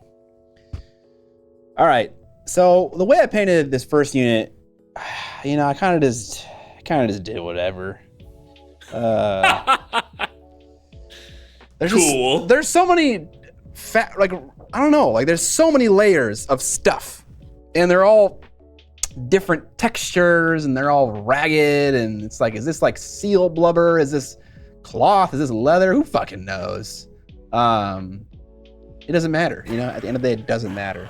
And so I just kind of painted them all different shades of blue and green blue. Mohan Art, thank you for the raid of 17, I appreciate it. Gigabeatus. Gigabeatus. Some days just don't go right for you. And this morning was an interesting time. I glued the Ranger to this plinth for Monty because Roman was like, hey, you should put it on a plinth because people are going to hate touching the model. And I was like, fine, let's do it. And I knew that I was going to take it off for filming stuff for the masterclass course. And so I didn't put a ton of super glue on there so I can make it easy to take off. And I used super glue uncure, which worked pretty well. And I also pried it off with an X-Acto knife. Did you use the freezer trick? No, I didn't use the freezer trick. Oops. I forgot about that. In my haste, I have a list of B-roll for Alex to shoot for my masterclass course, and so I wanted to have him get started on that, and so I needed to get it off. And I was doing this, and do you see what happens eventually? It went through, and I sliced my finger right there, and that bled for a while. But the worst thing that happened was the mount popped off, fell into the ground, and broke into 4 pieces. 4 pieces. And I found all the pieces other than one of the antlers. And so I have painted multiple heads. And so I just chopped off one of my painted antler heads. And I can go get it and show it you guys if you want me to, but I don't think you can see the repair job for his antler, even though I used a totally different part and it was painted at different times. It looks pretty seamless. So suffice to say, I got it all painted up.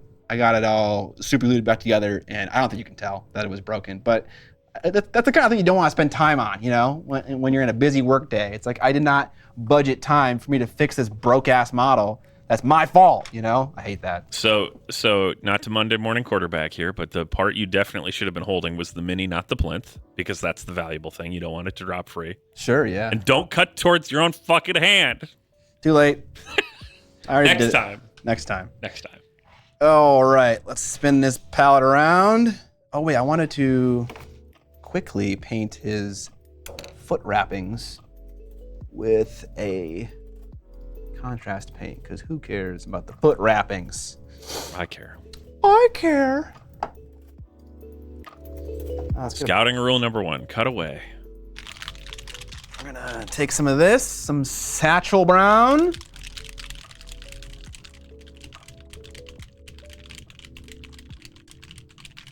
Listen, Ninja said chefs cut toward themselves because they're skilled, so it's okay.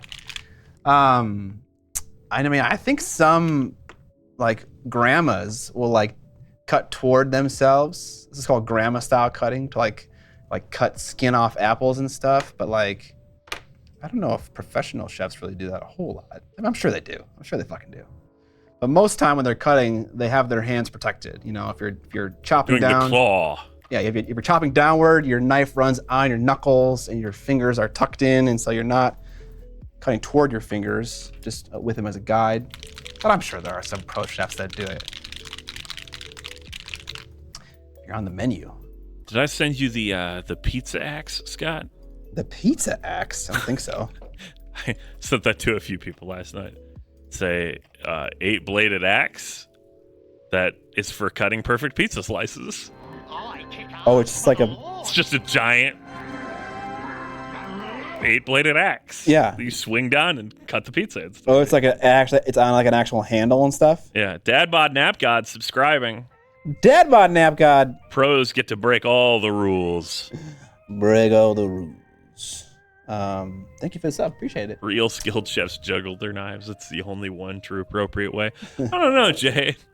I've been in a couple professional kitchens in my time, and I ain't ever seen no one juggling knives.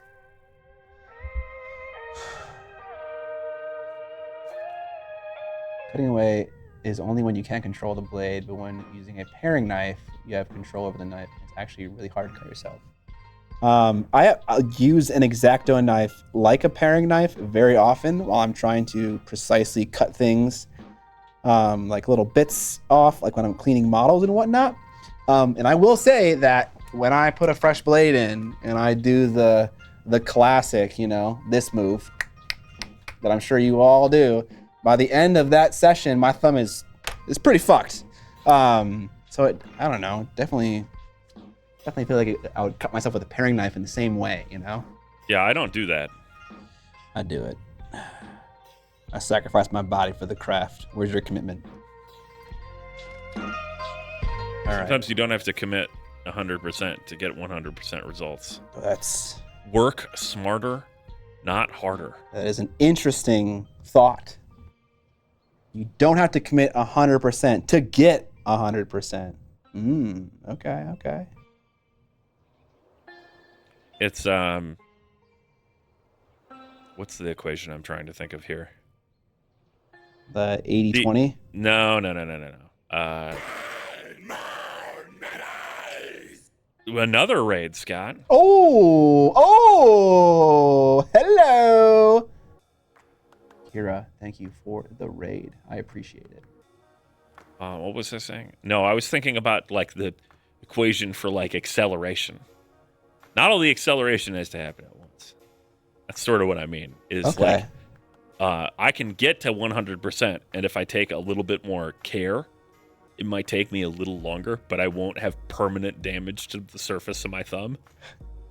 So maybe I'll just do that and take an extra 3 minutes. Nah. That seems very reasonable.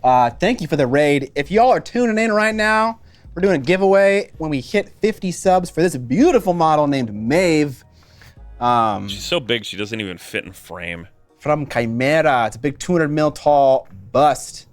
At 50 subs, we're giving away the model to our viewers. What if you take the minimum amount of thumb to get a 200% result? Yeah, How much thumb are you willing to donate? 0. For results? 0, because we're talking about cleaning up a model. I'm sorry. There isn't pushing beyond on the cleanup. You hit a point where the model is cleaned up, and then you're done. I don't know about the 7.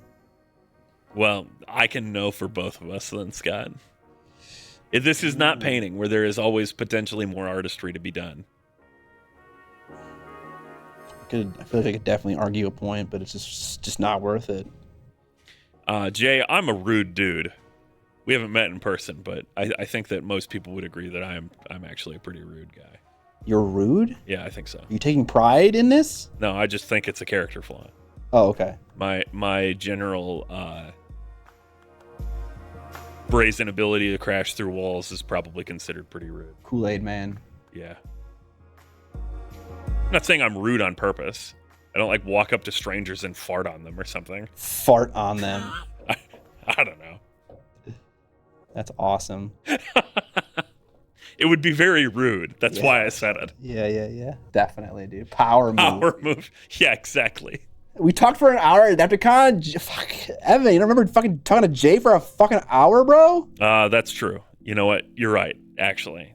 We have met and talked for an hour at Adepticon. No, I don't think that me and Jay have ever met, so yeah. You know? Have we met, Jay?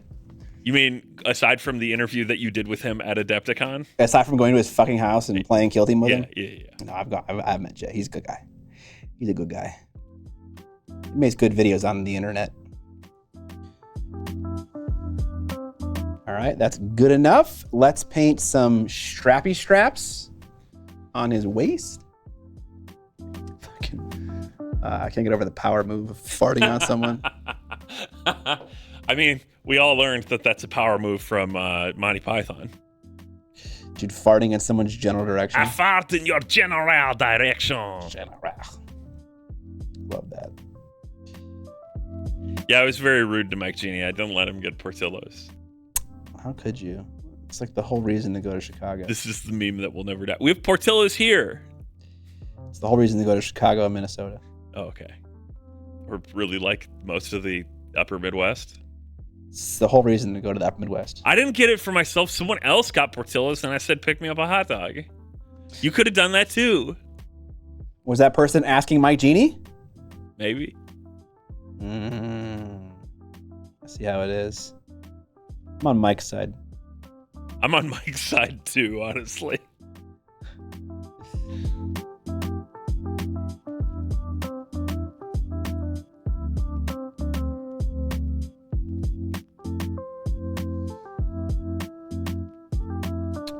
That's true. Monty Python is doing a limited showing of Search for the Holy Grail.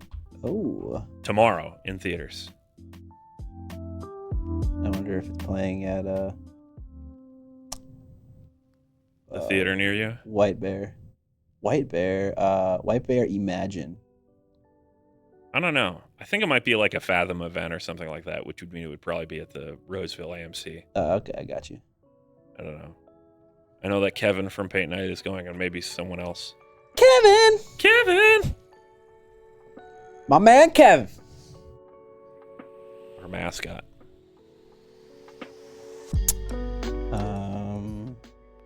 We need some skin tone. He's referring to White Bear Lake. Easy.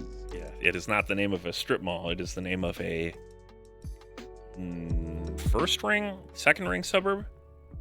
I'm not sure if it's directly adjacent to St. Paul or not. I don't know. I think if it isn't, it's close to it. Okay, that's probably enough.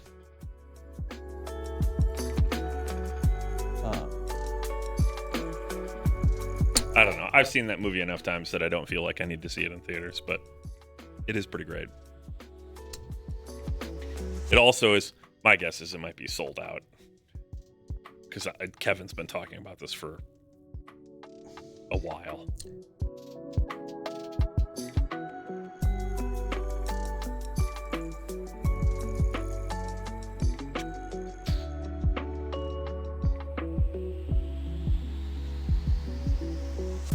I really like this playlist. You can't hear it, Scott, but I really like it. I'm glad you really like it. It's same sort of chill lo-fi vibes, but it's also got a little bit of that Christmas theming mixed in. I don't know about you guys out there, but I never need to listen to Christmas music. Bad take. I However, I am sick and tired of the Christmas standards. But Christmassy music is awesome. Like, what's an example of one that works for you? Well, what I recommend is, and actually I should see if they're still around because I don't want to recommend things that don't exist anymore. Yeah, all right, it's here. If we could play this on stream, this is what we would be listening to. There's a Soma FM radio station called Xmas in Frisco, and it is a Christmas music radio station that plays very bizarre stuff, including like death metal Christmas songs and stuff like that. Okay. It's all over the map. The point is that they don't play like Nat King Cole or whatever. It's things you haven't heard before, and it's great. Okay. Yeah, Soma FM is generally pretty awesome. Yeah, if you're gonna listen to internet radio, basically that's the way to do it. But Xmas in Frisco is awesome. My personal favorite. Hang on.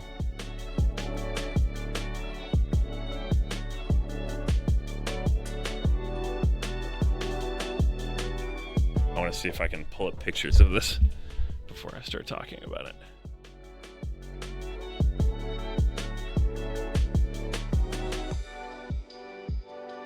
It doesn't look like they have any pictures of their Christmas show. Oh, wait, there's one. So years ago, I went to First Ave for a concert. I went to First Ave to see Electric Six. This was probably in like 2014.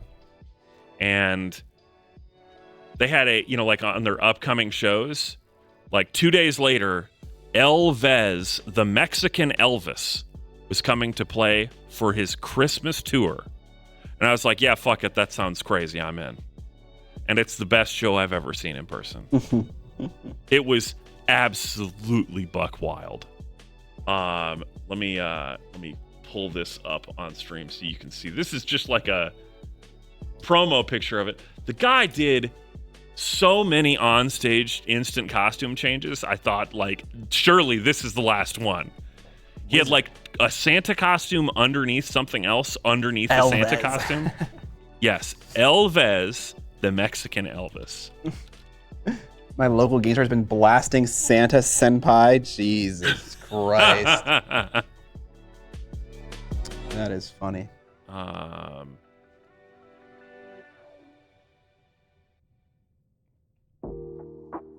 Where is the window that I was using for web capture? There it is.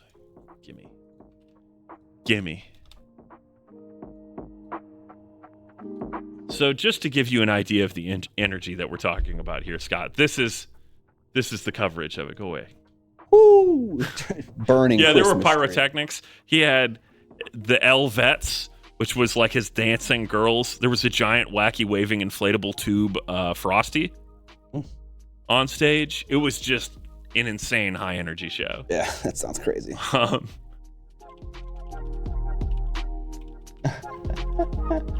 Yeah, I didn't get the Elvez thing until right now. That's hilarious.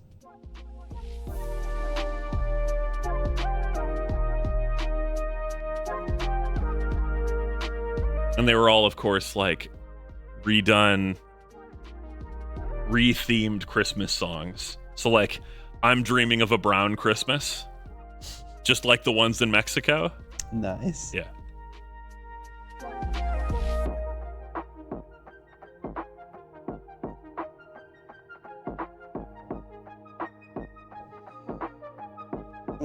I should probably change those colors up a little bit. Let me see if I can't find the album on Spotify and just share a link to it. Evan really likes this guy. Hell yeah. You don't like Elvez? I don't like Christmas music, so like riffing on that is even sillier to me. Oh man, this might have been earlier than I think. This wasn't 2014. This was, oh god. Oh. Going in the time hole. Oh God. Yeah, because Boxing with God was his most recent album at the time. And that was 2001. Oh, there's a gap. Boxing with God? Yeah. Incredible.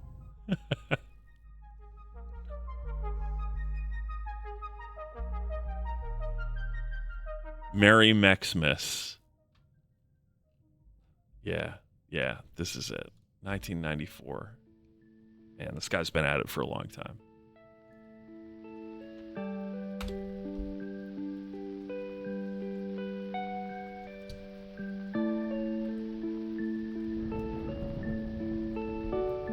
That's, if you don't have Spotify, that's MERYMEX-.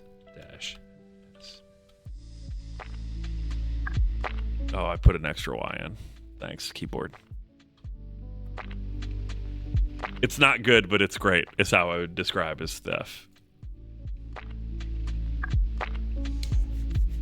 My homie's got like coral in his hair and don't know how to do that super well. The coral should be like yellow or something. I mean, it could probably be any color, right? Pink, orange, salmon, yeah, yellow, blue. It can't be salmon. That's salmon color. Hey.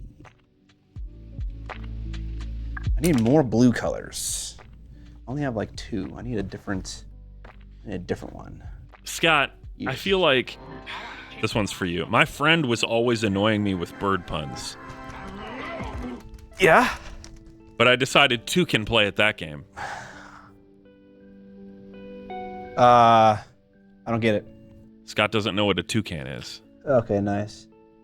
Also, Crazy Vasey just gifted 5 subs. Woo! Thank you, Crazy Vasey. Appreciate it. Hobby resolutions for 2024. New year, new armies. I'm working on finishing 2K of AdMech in 24. My hobby resolution for 2023 was to finish my Soulblight and my Greyjoy armies. And look at me, I'm doing it. He's doing it, chat. It wasn't. I'm joking because I want to look cooler than I actually am. I don't often have explicit like plans for my New Year's resolutions, but I like it. Yeah, don't be gross, Scott. Explicit plans? Ooh, yes. I do like New Year's resolutions though and plans. It's always fun. I mostly do new resolutions when I buy a new monitor. I got that one. I didn't like it, but I got it. Yes. Yes. I'm just gonna paint a bunch of different blue colors on this staff of sharp barnacles. Cause it's like you have there's no way anyone's gonna know They're gonna know. What's a stick and what's a rock and what's a piece of They're gonna know. sea life. No one's gonna know. They're gonna know. No one could ever know. You have to be crazy to know. They're gonna know. Well, we'll see. We will see.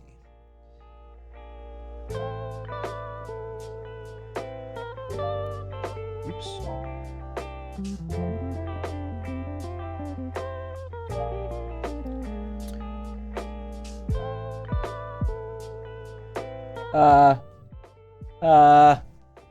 They're gonna know. Good enough. The stick. Should the stick be cooler? No, it doesn't matter. Oh wait, the things on the back. Let me do the things on the back.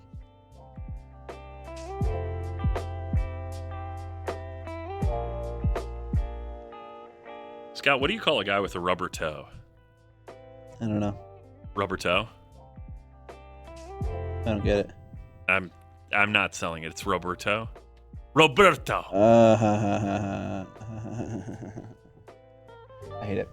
Yeah. Yeah, exactly. Boo. My only goal is to paint at least the warrior from the Kickstarter. Nice. Can't wait to see it. I want to see the warrior in a skin tone that's not purple. Although I've already seen that. People have already been painting that model. And there are many good options.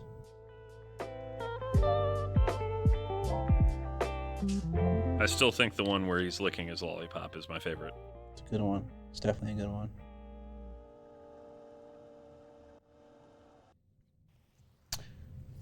Just painting some different. These might be gems, but I don't know what they're supposed to be. So Joms. I think we need to amp up these highlights here, because they kind of just don't look like anything next to these super bright gems. Here's the thing about finishing an army in a year that I have to say. What do you have to say? It's really easy. Is it? Yeah, I think so. Why? You have 52 weeks. A lot of games, if you paint one mini a week, that's enough. Yeah, I think on paper that makes sense, but that's kind of like not the challenging part about painting an army in a year. The challenging part is staying committed, and like in the face of new product coming out, losing interest in batch painting, like that's the hard part. Yeah, don't batch paint.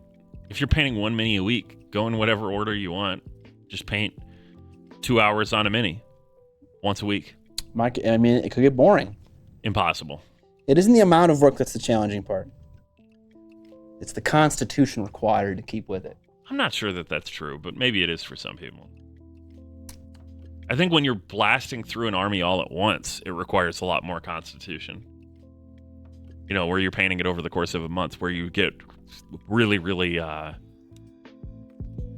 what's the word I'm looking for? Not saturated. Satiated? No, what's beyond satiated? When you're like, I've eaten the same meal 10 days in a row. I don't want to see that meal again for 10 months. Whereas if you ate that meal once a week, you could probably do that for an entire year. I don't know. I don't know what the word is. I got my Bone Reapers done in time to go. 131 last weekend. Congratulations. Only doing it once a week, I would lose interest so quickly. Real talk. First step is figuring out which one first and committing. Yeah, I think deadlines are great. I think AY.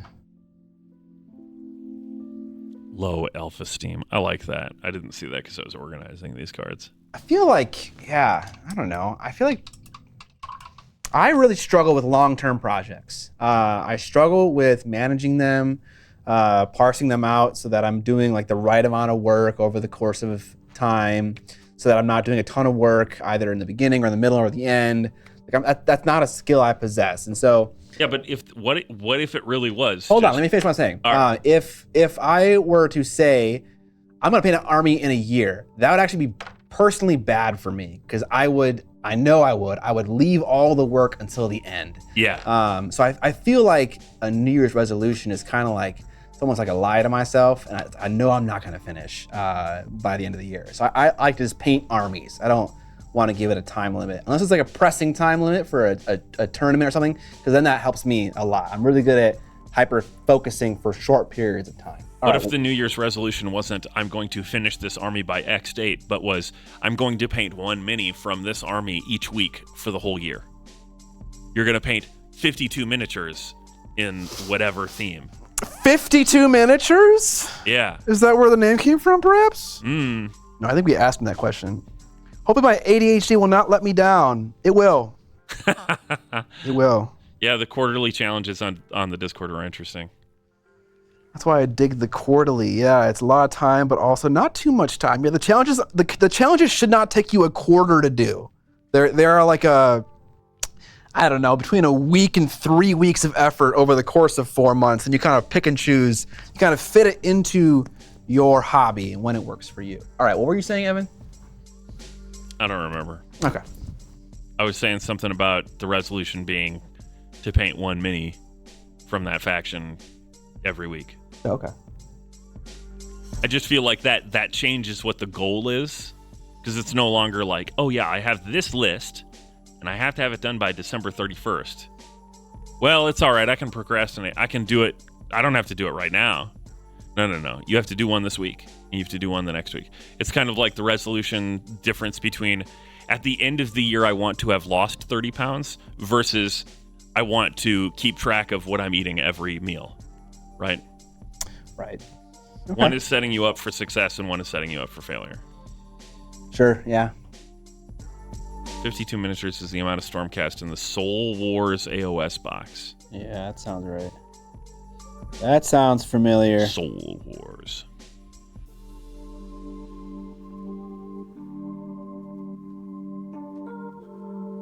Focus on the method, not the goal. Yeah, kind of. The method to completing an army is to keep painting.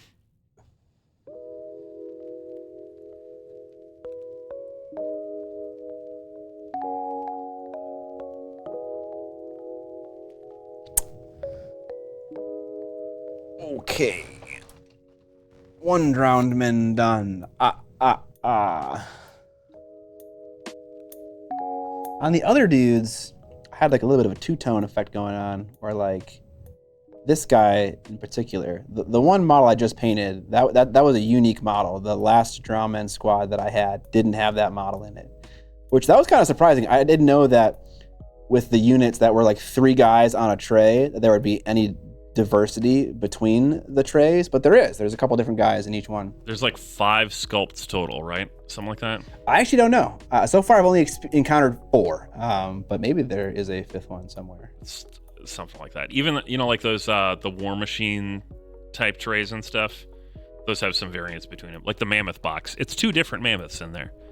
Oh, okay. Which is cool. Because cool. I would expect them to not do that because it would be cheaper, and they're sort of special. But no, they're 2 different ones. Elephants, same thing.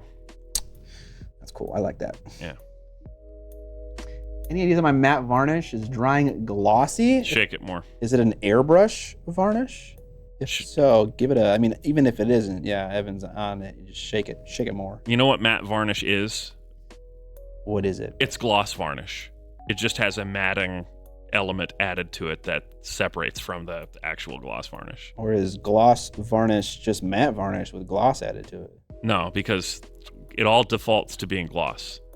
If your varnish sits around for a while, it doesn't matter if it's gloss, satin, or matte. It will start coming out gloss until you shake the ever-loving crap out of it to get the mattifying elements back into the mix. You heard it from Evan. Shake it. And then shake it a bunch more.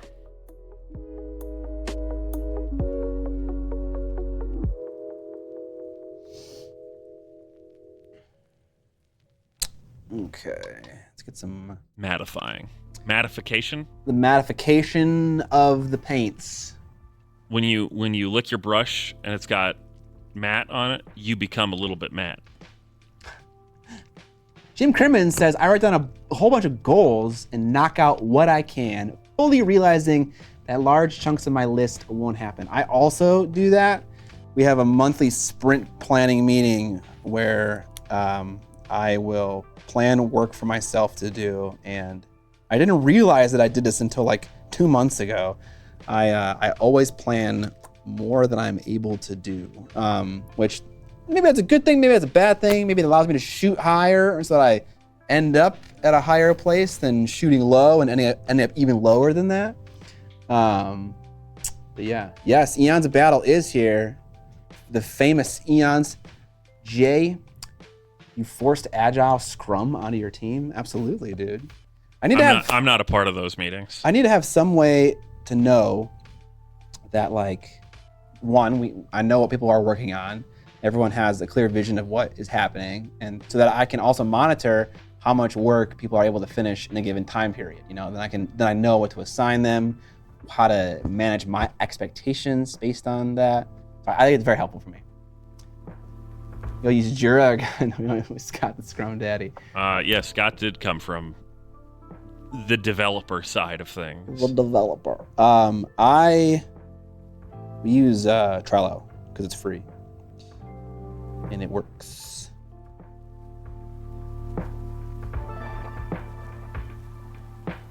Did anyone listen to the latest Paint Bravely with Goobertown Hobbies and Casey? Goobs put a bunch of metallic paints under a microscope to compare the flakes used. Ooh, that's fun. Very interesting. That's fun. This is relevant to my interests. I have not listened to that, but I like that idea, though. There are some that are obvious. Like, you can tell that some are better than others, but under a microscope, that would really reveal who the real king is. Lunaya says, I got a degree in software development this year and immediately know and how to use it. Trello is the GOAT. It is the GOAT. I think they meant to say intimately. No? Intimate. They did not spell that. Intimately. Sounds like a fun idea for a video, though. Goops has got that friggin' telescope and he just keeps using it.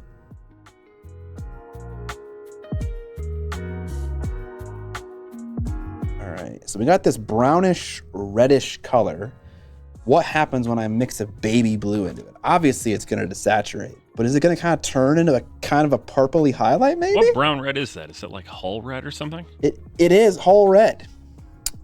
Hold it. Yeah, from AK Interactive. It's a popular color in a lot of their sets. Yes. And I'm going to mix. I did kind of get a chuckle when I was at Scale Model Supply out of this. They sell, like they have the paint rack for the AK 3rd Gen paints. Mm-hmm. And then they also have a number of like AK's 6 paint packs that they sell. But it's a better deal to buy the paints individually by like $1 or something like that. That's funny. Yeah, it's just like, maybe the margin's just not right on these or something, but I could buy these 6 paints in this pack, or I could just walk over to that rack and grab these 6 paints and pay a tiny bit less. Yeah, that's a little bit weird. Things happen.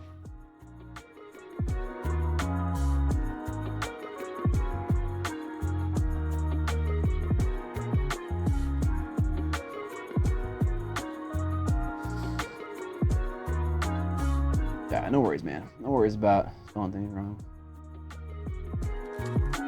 Just we're trying to figure out what you meant. Wasn't meant to make fun of you at all. Yeah. Good.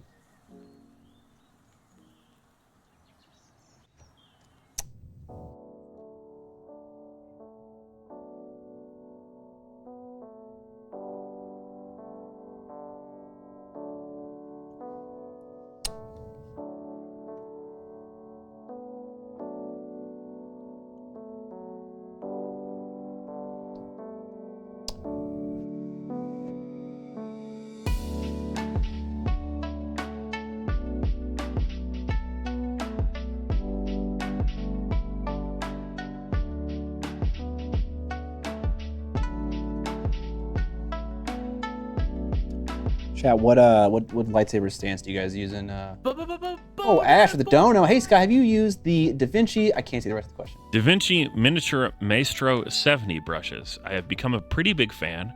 Real long and sharp. I like the number 4. The whole. Does it have a number? Ash, is it like series, or is it like is the whole set called something? Obviously the various brushes have a number associated with them, but I'm just gonna look up Da Vinci Miniature Maestro 70. sounds good. Why can't I? Oh, whatever. I'll just copy it this way. That's fine. In the meantime, let me know your stances. Crossguard stance. That seemed fun. A giant greatsword that's a lightsaber is definitely fucking cool sounding. I get that. I wanted to try something that I wouldn't normally do. And so I've been doing like the dual lightsaber, which honestly is also fucking cool. And I've been having a lot of fun with that. But it's very difficult to kill monsters with lots of hit points because I don't do a lot of damage. Yep, it is called the Series 70. Series 70. Miniature Series 70. Okay. And to answer your question, no. I have never tried that out. it's in stock on Amazon, Oh my God. which is a rarity for sable brushes from Da Vinci, it seems like. Yeah, I would definitely use those personally. That's the shape I prefer. Long and straight? Long and straight, not a lot of belly. Interesting. Dadbod Napcon wants to know if the Chimera brushes were satisfactory for you. I'm using them right now. Yeah, you've been using them for what? Over 2 a months month now? Over a month at this point, yeah. Yeah. Yeah, I'm fine. So full transparency. Obviously, I got them for free, and also, I was sent a brush, one of the arrow brushes that had a problem with it, whatever that means. And I had to pick up another one at Monty for the ad. There was apparently a manufacturing problem with these brushes, and I felt it. They split immediately on me, and no amount of brush restorer and brush soap was solving the problem. So it was specifically the size 0 arrow brush profile brush. So this was my, honest to God, my only problem with the range of paintbrushes. Otherwise, it was functioning totally fine. No formal comparisons, but just, I wasn't annoyed, and I get annoyed easily by paints, by tools that don't work well. And so to me, that's enough of a indicator that the brushes were good. And that's why I did the ad in the first place. I wouldn't do an ad for a thing that I don't think is, quality. At least for things that I am very keenly aware of knowing how to review. There are some things that I regret doing ads for. I think the biggest one was I did an ad for this company called Snot Goblin Gaming. Not to totally throw them under the bus here, but they made this terrain set that was like modular. And the modularity was like this hook and like a hook and hole system, and it was just so tight. And I was like, if you had any paint on this, you would definitely ruin the paint job trying to get these parts off if your plan was to actually use them in a modular way. And it was difficult to get them back together. It wasn't just like they were stuck together and it was a good pressure fit. Like the pieces just didn't go together nicely. And from that point forward, whenever I got an ad for a thing that I wasn't keenly aware of, like I didn't understand how it worked, I always ask to get the thing first so I can try it out, just to make sure I'm not running an ad for a thing that I know has known problems. I'll never do that. What's your favorite useless tool? Mine's either, you asked this question earlier, I forgot to answer it. My favorite useless tool, so maybe tool that is like, has one purpose, because obviously a mold line scraper is useful. I like the circle cutter a lot. A lot of people don't know how to use this thing very well, but I really like mine. Useless, eh? What is useless? Or kind of dumb, but still really useful? I'll tell you one thing that I might have to, well, I don't know if you have it. Do you have like a fancy static grass applicator? I do, yes. I'm gonna have to borrow that or use that or something. Yeah, feel free. I love my leaf punches, even though it's Green Stuff World products. Fuck that company. I bought these like, I don't know, a decade ago. They are legitimately, those things are great. Yeah, these are. I think there are other companies that make them. Yeah, they did not make these. But they are so cool when you need leaves. Top tier. I know they're a little too big for war scale. Well, at least this middle one is probably fine. But they're great for larger scale, especially. Yeah, these are great. If you're curious how I use these things, I use a coffee filter and I just spray greens, browns, whatever color leaves you want, and then punch them out. Because the coffee filter is tissue, it absorbs the paint, and so when you punch them out, you don't get awkward white edges like you would with typical paper. I also use a brown coffee filter, so just in the case that there is any kind of that paper issue going on, it's a brown color and not a white color. I think the ones that look like oak or maple leaves fit the scale best for like Warhammer scale figs. Okay. And I've definitely seen, what's the Lutherian Miniatures, I believe is their name on Instagram, the guy that does the incredible Grimdark Stormcast stuff. Hang on. Ooh, I'm not sure I recognize that content or the name of this person. Let me see if I can remember this. It's been a few months since I pulled it up. It's been a while. Burr, burr, burr, burr. Yeah, Lutherian 99. Burr, burr. And they do the amber fall stuff. I've shown you this stuff before, Scott, but I don't mind showing off again because they're freaking great. Friggin' great. They're freaking great. Friggin' great. What, am I seeing this thing? You will in a second if I... The hell?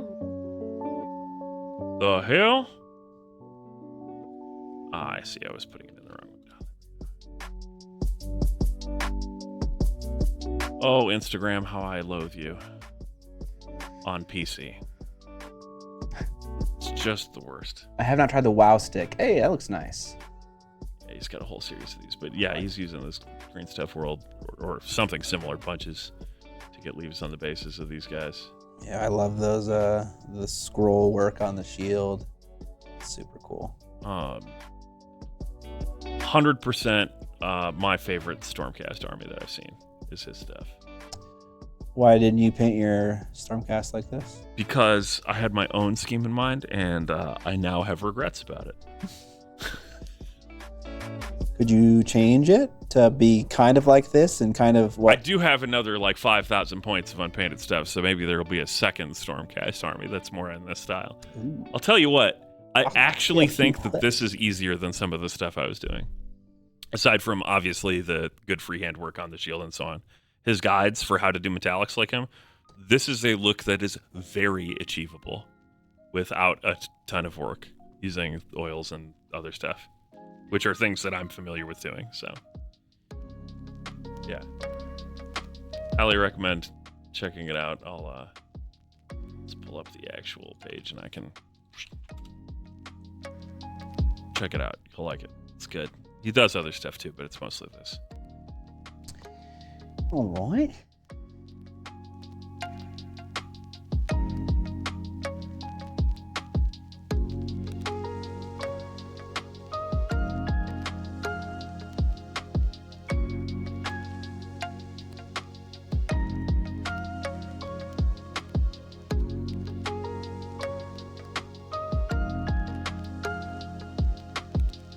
And I look away from chat for like 1 minute, and then I have to like figure out what the hell's going on. When you figure it out, let me know. The mold line remover exists because GW can't sell a knife to a 12-year-old.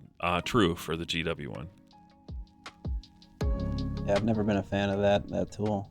I really, really like my monument one, but that's because it can reach places that I can't get with my X-Acto. That makes no sense to me. You've just never had to reach in to get a mold line in between like someone's legs. Oh, I've been hobbying for over 2 decades. Absolutely, I've done that millions of times. I've never been able to do that with a X-Acto. How do you not with a thing that comes to a point? I'm confused. I'm thinking of someone's legs where they have like crotch armor, and you just don't have a good angle to actually get on that mold line. Anything that a straight mold line removing tool, like I'm imagining this thing does, this does better.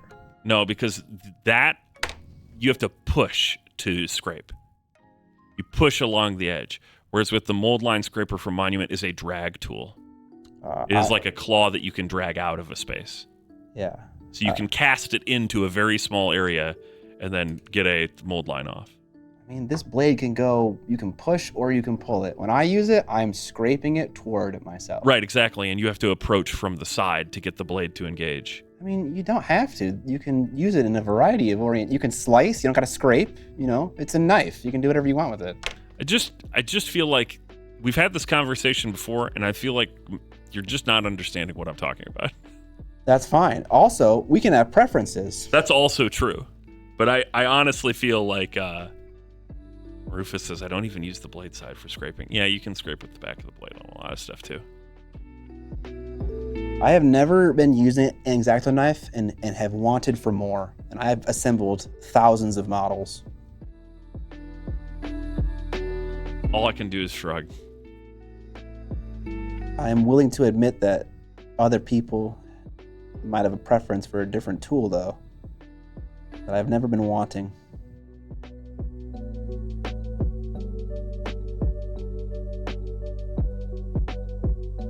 What are we doing on time? 3:37. Okay. Yeah. Approaching finishing this second homie. I told you before we can go late today. We don't need to. Stretch goals. Stretch goals. Dad and Dad, stop fighting. It's okay. We're allowed to fight. I think Evan is full of it. What are you doing? Rufus is calling you out there, Evan. I said all I can do is shrug. That applies to that too. Obviously we're not going to ask you to think of a model right now, because that's bullshit. I always hate when people do that. But whenever you come across a mold line and you're like, okay, I'm not going to ask you to say it's impossible to clean this with an X-Acto knife. But if you find one that's like, okay, a different tool would be better, and this is the tool, let me know, and I'd be curious to see it. Will do. Yeah, exactly. I do most of my cleaning with an X-Acto, to be clear. I'm not saying it is just better. Yeah. It's just it's a more specific tool that reaches into some areas that I can absolutely struggle with a knife. Got you. I believe it.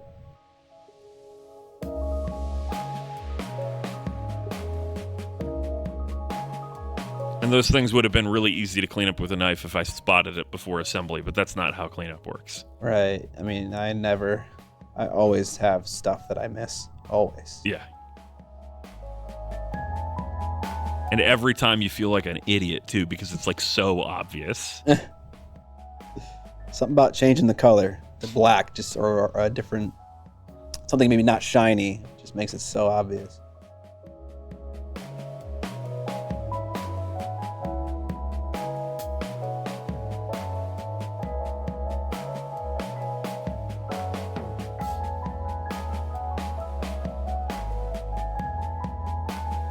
At least on the small screen here, it looks like that guy's wearing like a necklace made out of shark teeth. He's wearing something. I don't know what it is, but it's something. It might be a necklace made out of shark teeth. It could be. I think I painted the first one with like, I don't know, it's just like colorful rocks.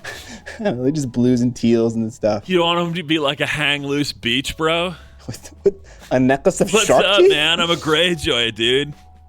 That's how he heals you, is just with his good vibes. Yeah, dude. Good vibes healing. Start of any turn, man. Here, have some wounds, bruh. Not gonna lie, this is a better idea for a Greyjoy force. Just cowabunga. My silenced men are like the bodybuilders on the beach. Yeah, dude. That like never say anything but grunt. This is an opportunity, you know? I need my Venice Beach Greyjoy army. We've stumbled onto something here. And I think, well, I mean, I've already got my idea for the alternate Targ army, which is to just turn them into the Targaryen motorcycle gang. Yeah, dude. The Dothraki motorcycle club, whatever. Yeah, dude. Put them all on sweet hogs. I think that is another excellent idea. Wait, like sweet hogs, like pigs, or like how deep does this joke go? I just mean motorcycles. Oh, okay. Sick choppers. Okay.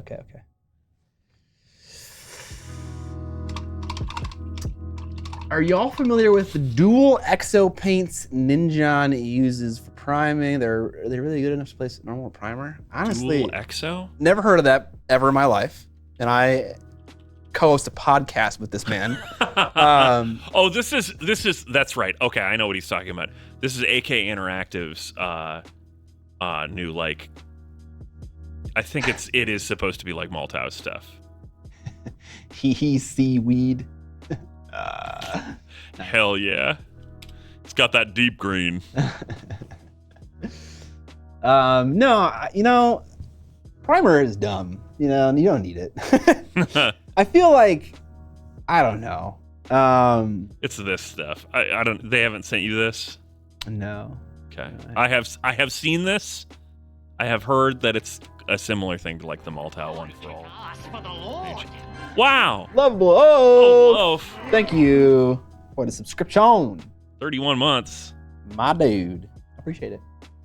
The Miniac Warhammer primer. I know. I'm just trying to find out how to not use primer all the time. Yeah, I don't know. I think it makes sense that primer matters for industries like airplanes and vehicles where like there's a lot of abuse going on and they like paint with very specific paints, largely glossy paints. But for models, it's like the level of wear and tear is sure we're grabbing them, we're touching them, but I feel like acrylic paint's pretty strong. And I don't know if you need to like go to the nth degree to really make sure your paint doesn't get rubbed off. But maybe I'm wrong. Maybe if you want to play it safe, of course, use a primer. You're not really losing anything. Email and Harry Potter made a point in one of their recent videos talking about how like they were following Crazy Vasey gifting 10 subs to interrupt me. Crazy Vasey. We're at 16 subs now out of 50 to give away this beautiful figure.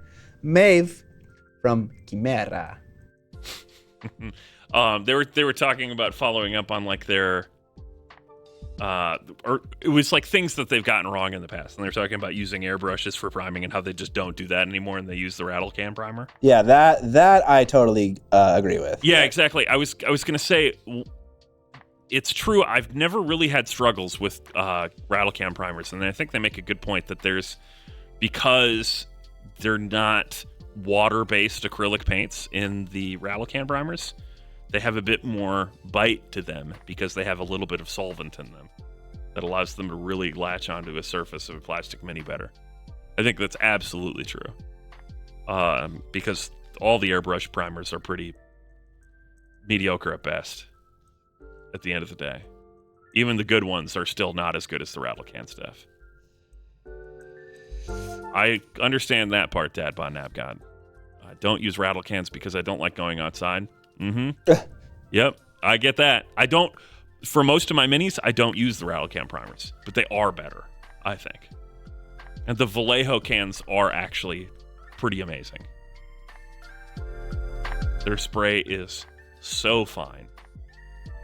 And they get fantastic coverage, and they have so many good colors. They're always sold out of black at the source because they just don't buy enough. God damn it. Blame Dan. Because I'm pretty sure it's Dan's responsibility.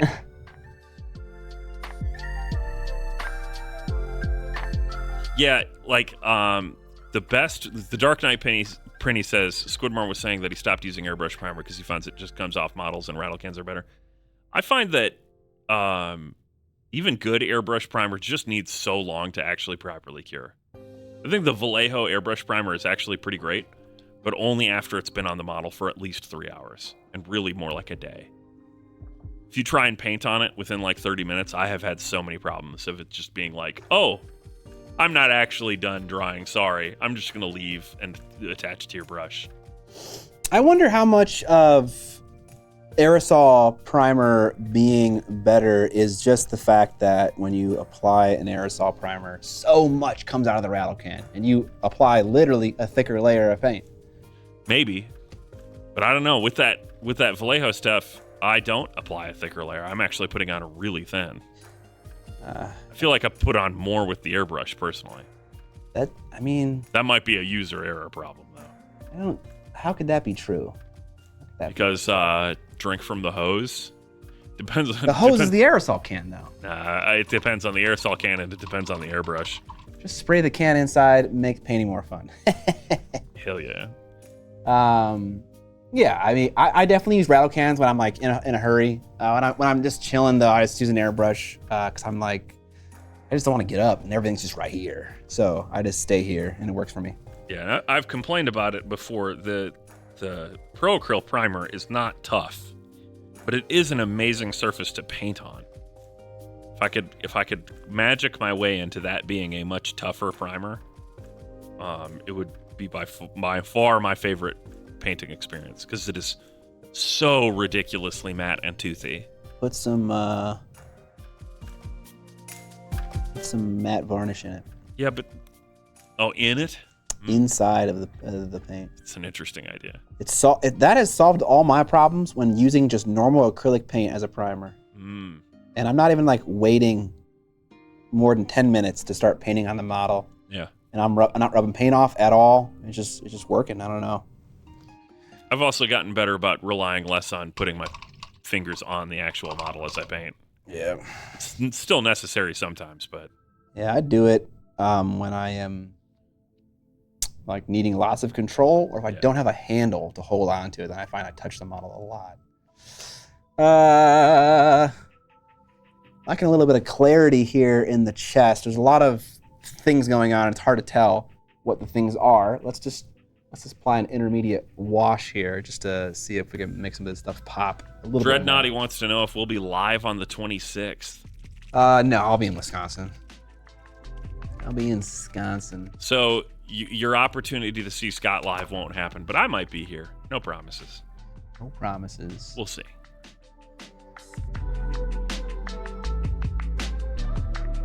In a dry area, I use Vallejo airbrush primer with no issue. Okay. Nice. That's good. Scott will be doing shots in Wisconsin. Nothing else to do in Wisconsin. Sad but true. Other than drink. Highest alcohol consumption per capita in the country. Yeah. By a not insubstantial margin.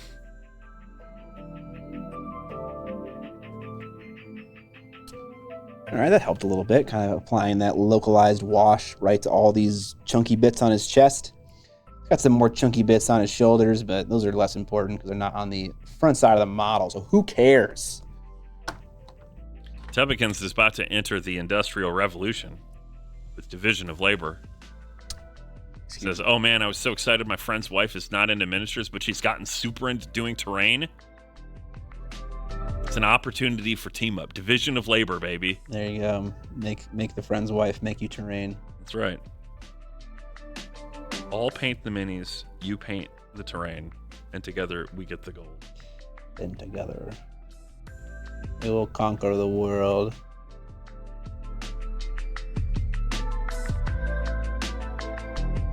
Exclusive milk beer? Is milk beer in Wisconsin?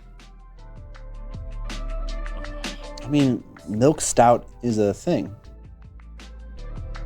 Okay. I mean, okay. It's like a classic stout. Oh, doesn't sound good. It's just like a creamy beer that you eat, I was dessert. talking about Spotted Cow. Sure. Spotted Cow. Yeah, isn't that classic Irish beer? Doesn't that have some dairy in it too? Or that just tastes creamy because it's so bubbly. What's it called? What's the classic Irish ale that everyone fucking knows about?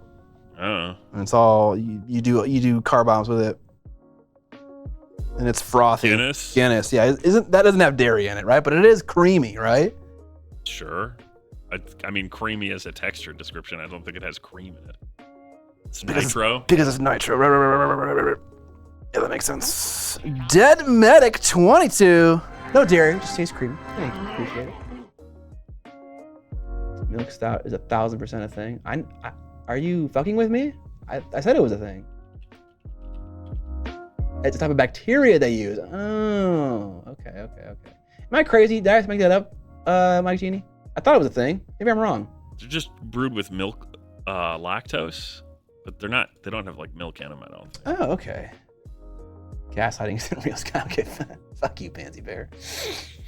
I'm so susceptible to gaslighting. It's ridiculous. What are we talking about? Guide hairs? Yeah. I seriously, I cannot tell when someone is joking with me, and I'll believe them to a fault. I can confirm that this is true. Where sometimes Scott will ask me, like, "Are you fucking with me right now?" And it's like, most people would obviously know that the answer is yes, but Scott has to check. Okay, I'm checking right now because I don't believe any of you people in chat. None of you are trustworthy. I typed in milk stout on Google, and it is a thing. Okay. But it says that it's milk sugars, which is the what do you call it that I just said? Lactose. Okay. Screw you, Mike. It is a thing. Fuck your gas.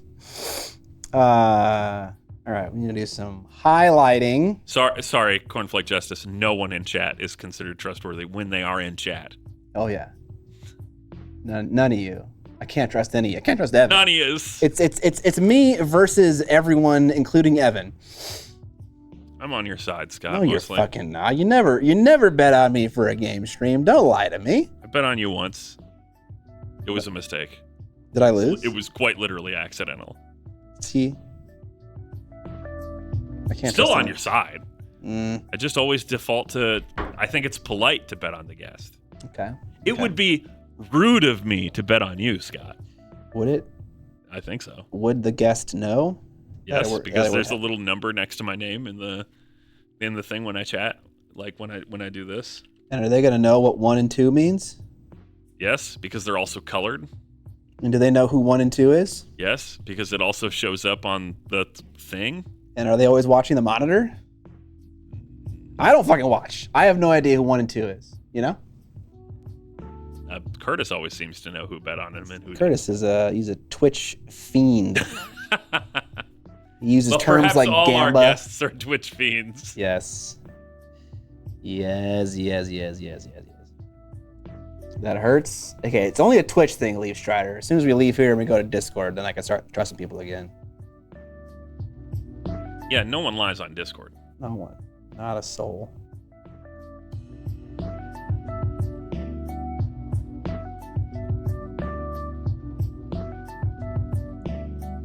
I don't care about these drowned men. I just want them to be done. I'll hide them behind the much better looking drowned men. Actually, these guys aren't turning out that bad. We have drowned men at home. What's that one meme where it's like, this is the guy that your wife tells you not to worry about? Mm-hmm. These are the drowned men your wife tells you not to worry about? Oh. See, these guys just look better. They're a lot more pink. Except for the fact that I rolled over this guy's face with a rolling chair, and he lost his nose. I forgot about that. Also, the same thing happened to Euron. He's missing his nose as well. It just makes them look like more hardcore pirates. Yeah. The final unit. He lost it in battle. Yeah. Oh yeah. Well, when I titled this stream, I asked Scott, "Am I lying to people if I say that this is the finale?" This is the finale. I want Scott to finish all 3 on this stream. I want us to go an extra hour, because then people can spam "I was here" in the chat. No. They can be here for the last stream, but I need to. Gotta make dinner today. Got places to be.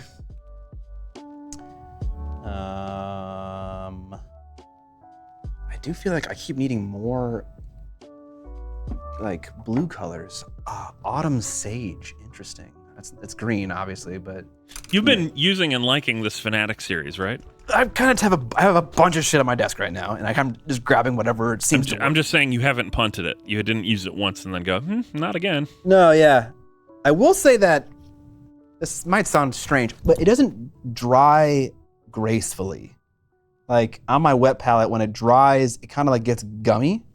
Gummy mummy. I don't know if that's like a thing that's my fault or if it's a paint wide issue. So I'm not gonna like hold it against it yet. I'm gonna keep using it, and I have kept using it. Seems okay. But yeah, it seems to get a little sticky. I guess the main thing I care about is how it performs on the brush and on the mini. Yeah.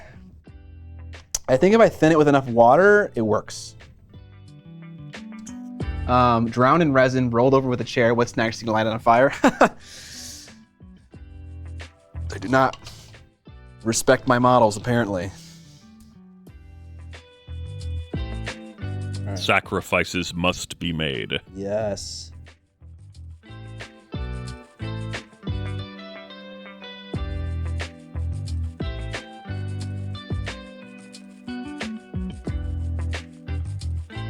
You teach your models to respect you. Respect or fear?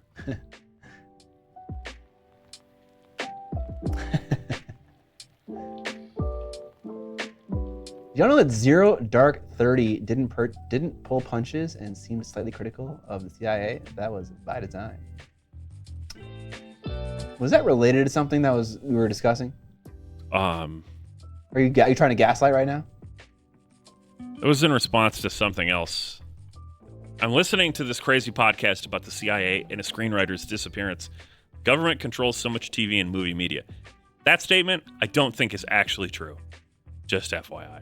And then that message was kind of a follow-up to it. Did you all enjoy Zero Dark 30 didn't pull punches and seemed slightly critical of the CIA? That was by design. Yes, it was critical. I did like Zero Dark 30. And I liked, pretty good. I liked that director's war movies. She also did Hurt Locker, and that one was pretty good too. Good vibes. Cat Fitzgerald? Well, I can't remember her name. It's not Cat. I totally got that wrong. Respect through fear. What's her name? Well, I mean, Cat is correct because it's Catherine Bigelow spelled Bigelow. A-A-T. I was trying to remember, and then you jammed me with Cat. I was like, jammed you. That's all Jammers. I can say.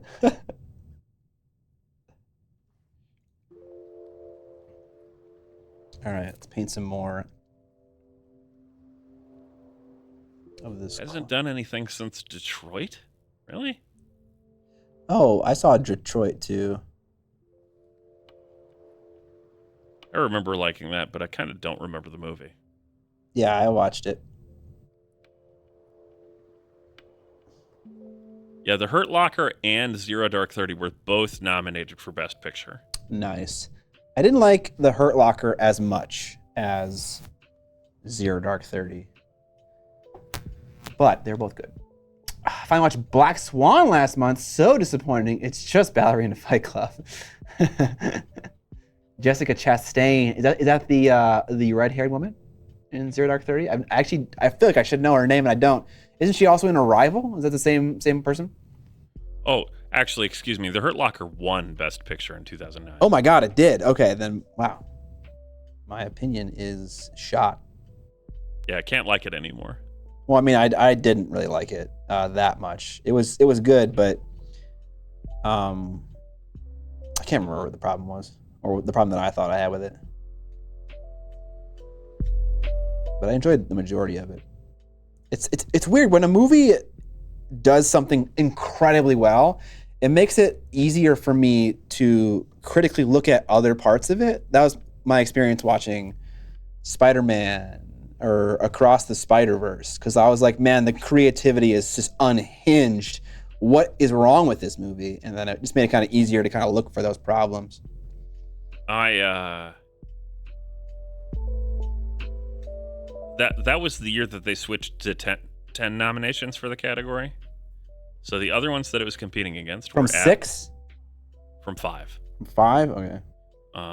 That year it was up against Avatar, The Blind Side, District 9, In Education, Inglourious Bastards, Precious, based off on the novel Plush by Sapphire, A Serious Man, Up, and Up in the Air. That's a lot of fucking movies. It's 10 movies. Also, A Serious Man got nominated for Best Picture? That's kind of what I was going to say.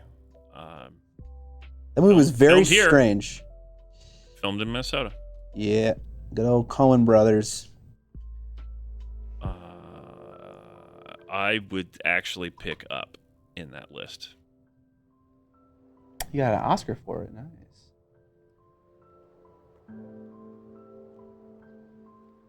District 9 got a nomination as well for Best Picture? I didn't hear that one. Yeah, I said District 9. Wow.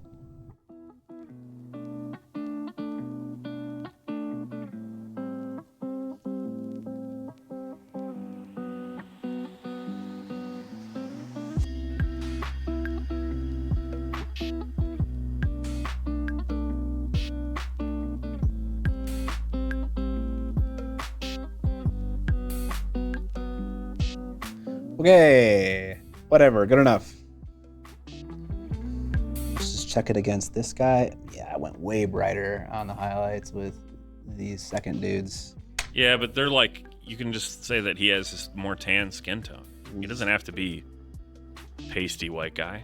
Pasty white guy. These guys have been on the beach for longer.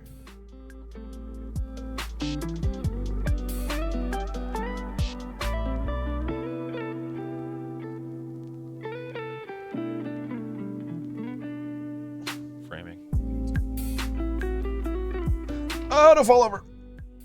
Okay. This guy does not want to stay in his thing. All right, let's get that whole red out. We're kind of running low. Well, it's also 4. Oh, okay, we've been done. I got one fucking model left from my Greyjoy army, and then truly it's done because everything is based. All the movement trays are painted and based. Gotta glue these guys down to their base, and then they are done. Here's their base with the holes in it. Right as you pull it. Ready to go. I didn't glue them in because I'm smart and I have foresight. SMRT. Smirked. All right, y'all. We're gonna head out.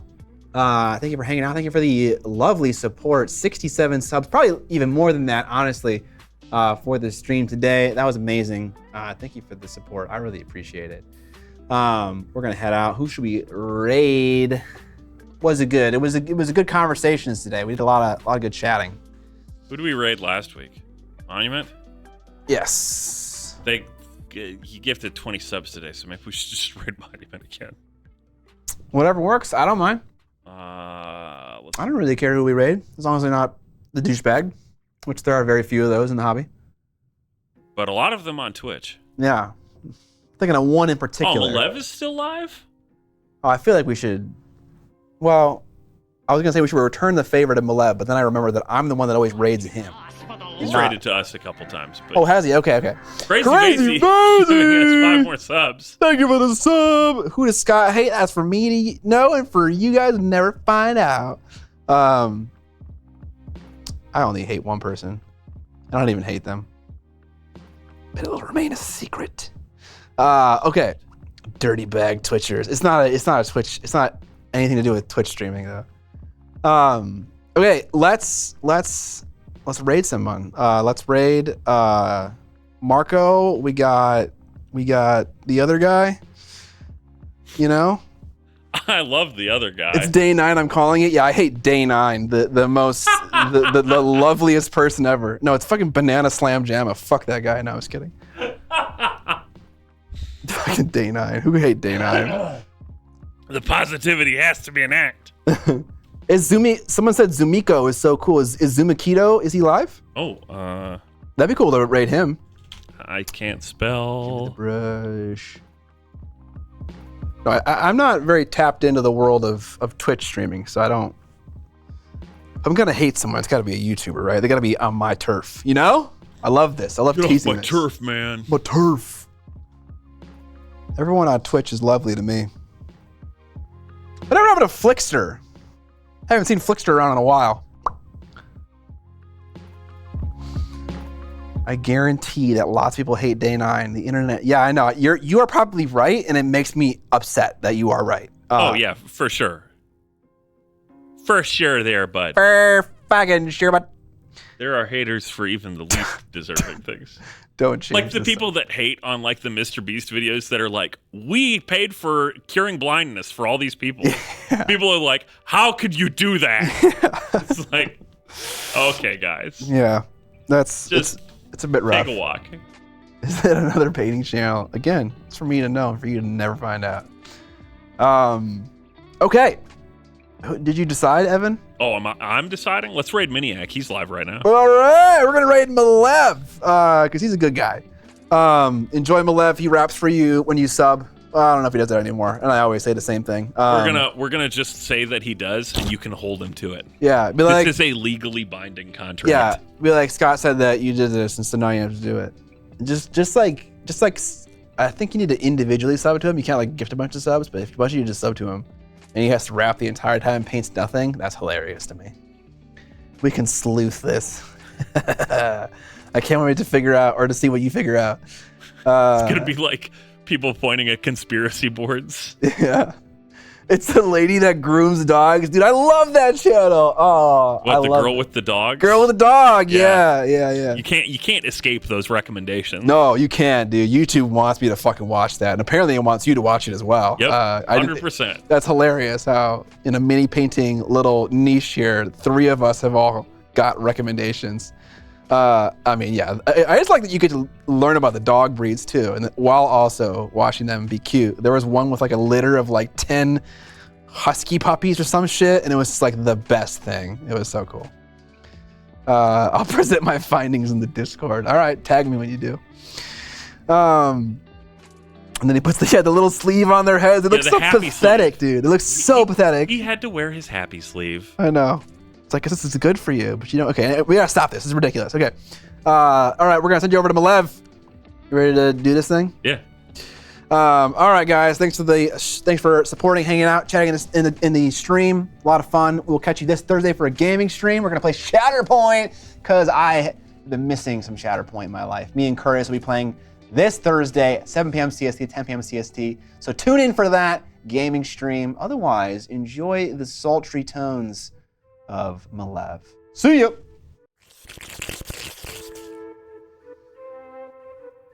Midwest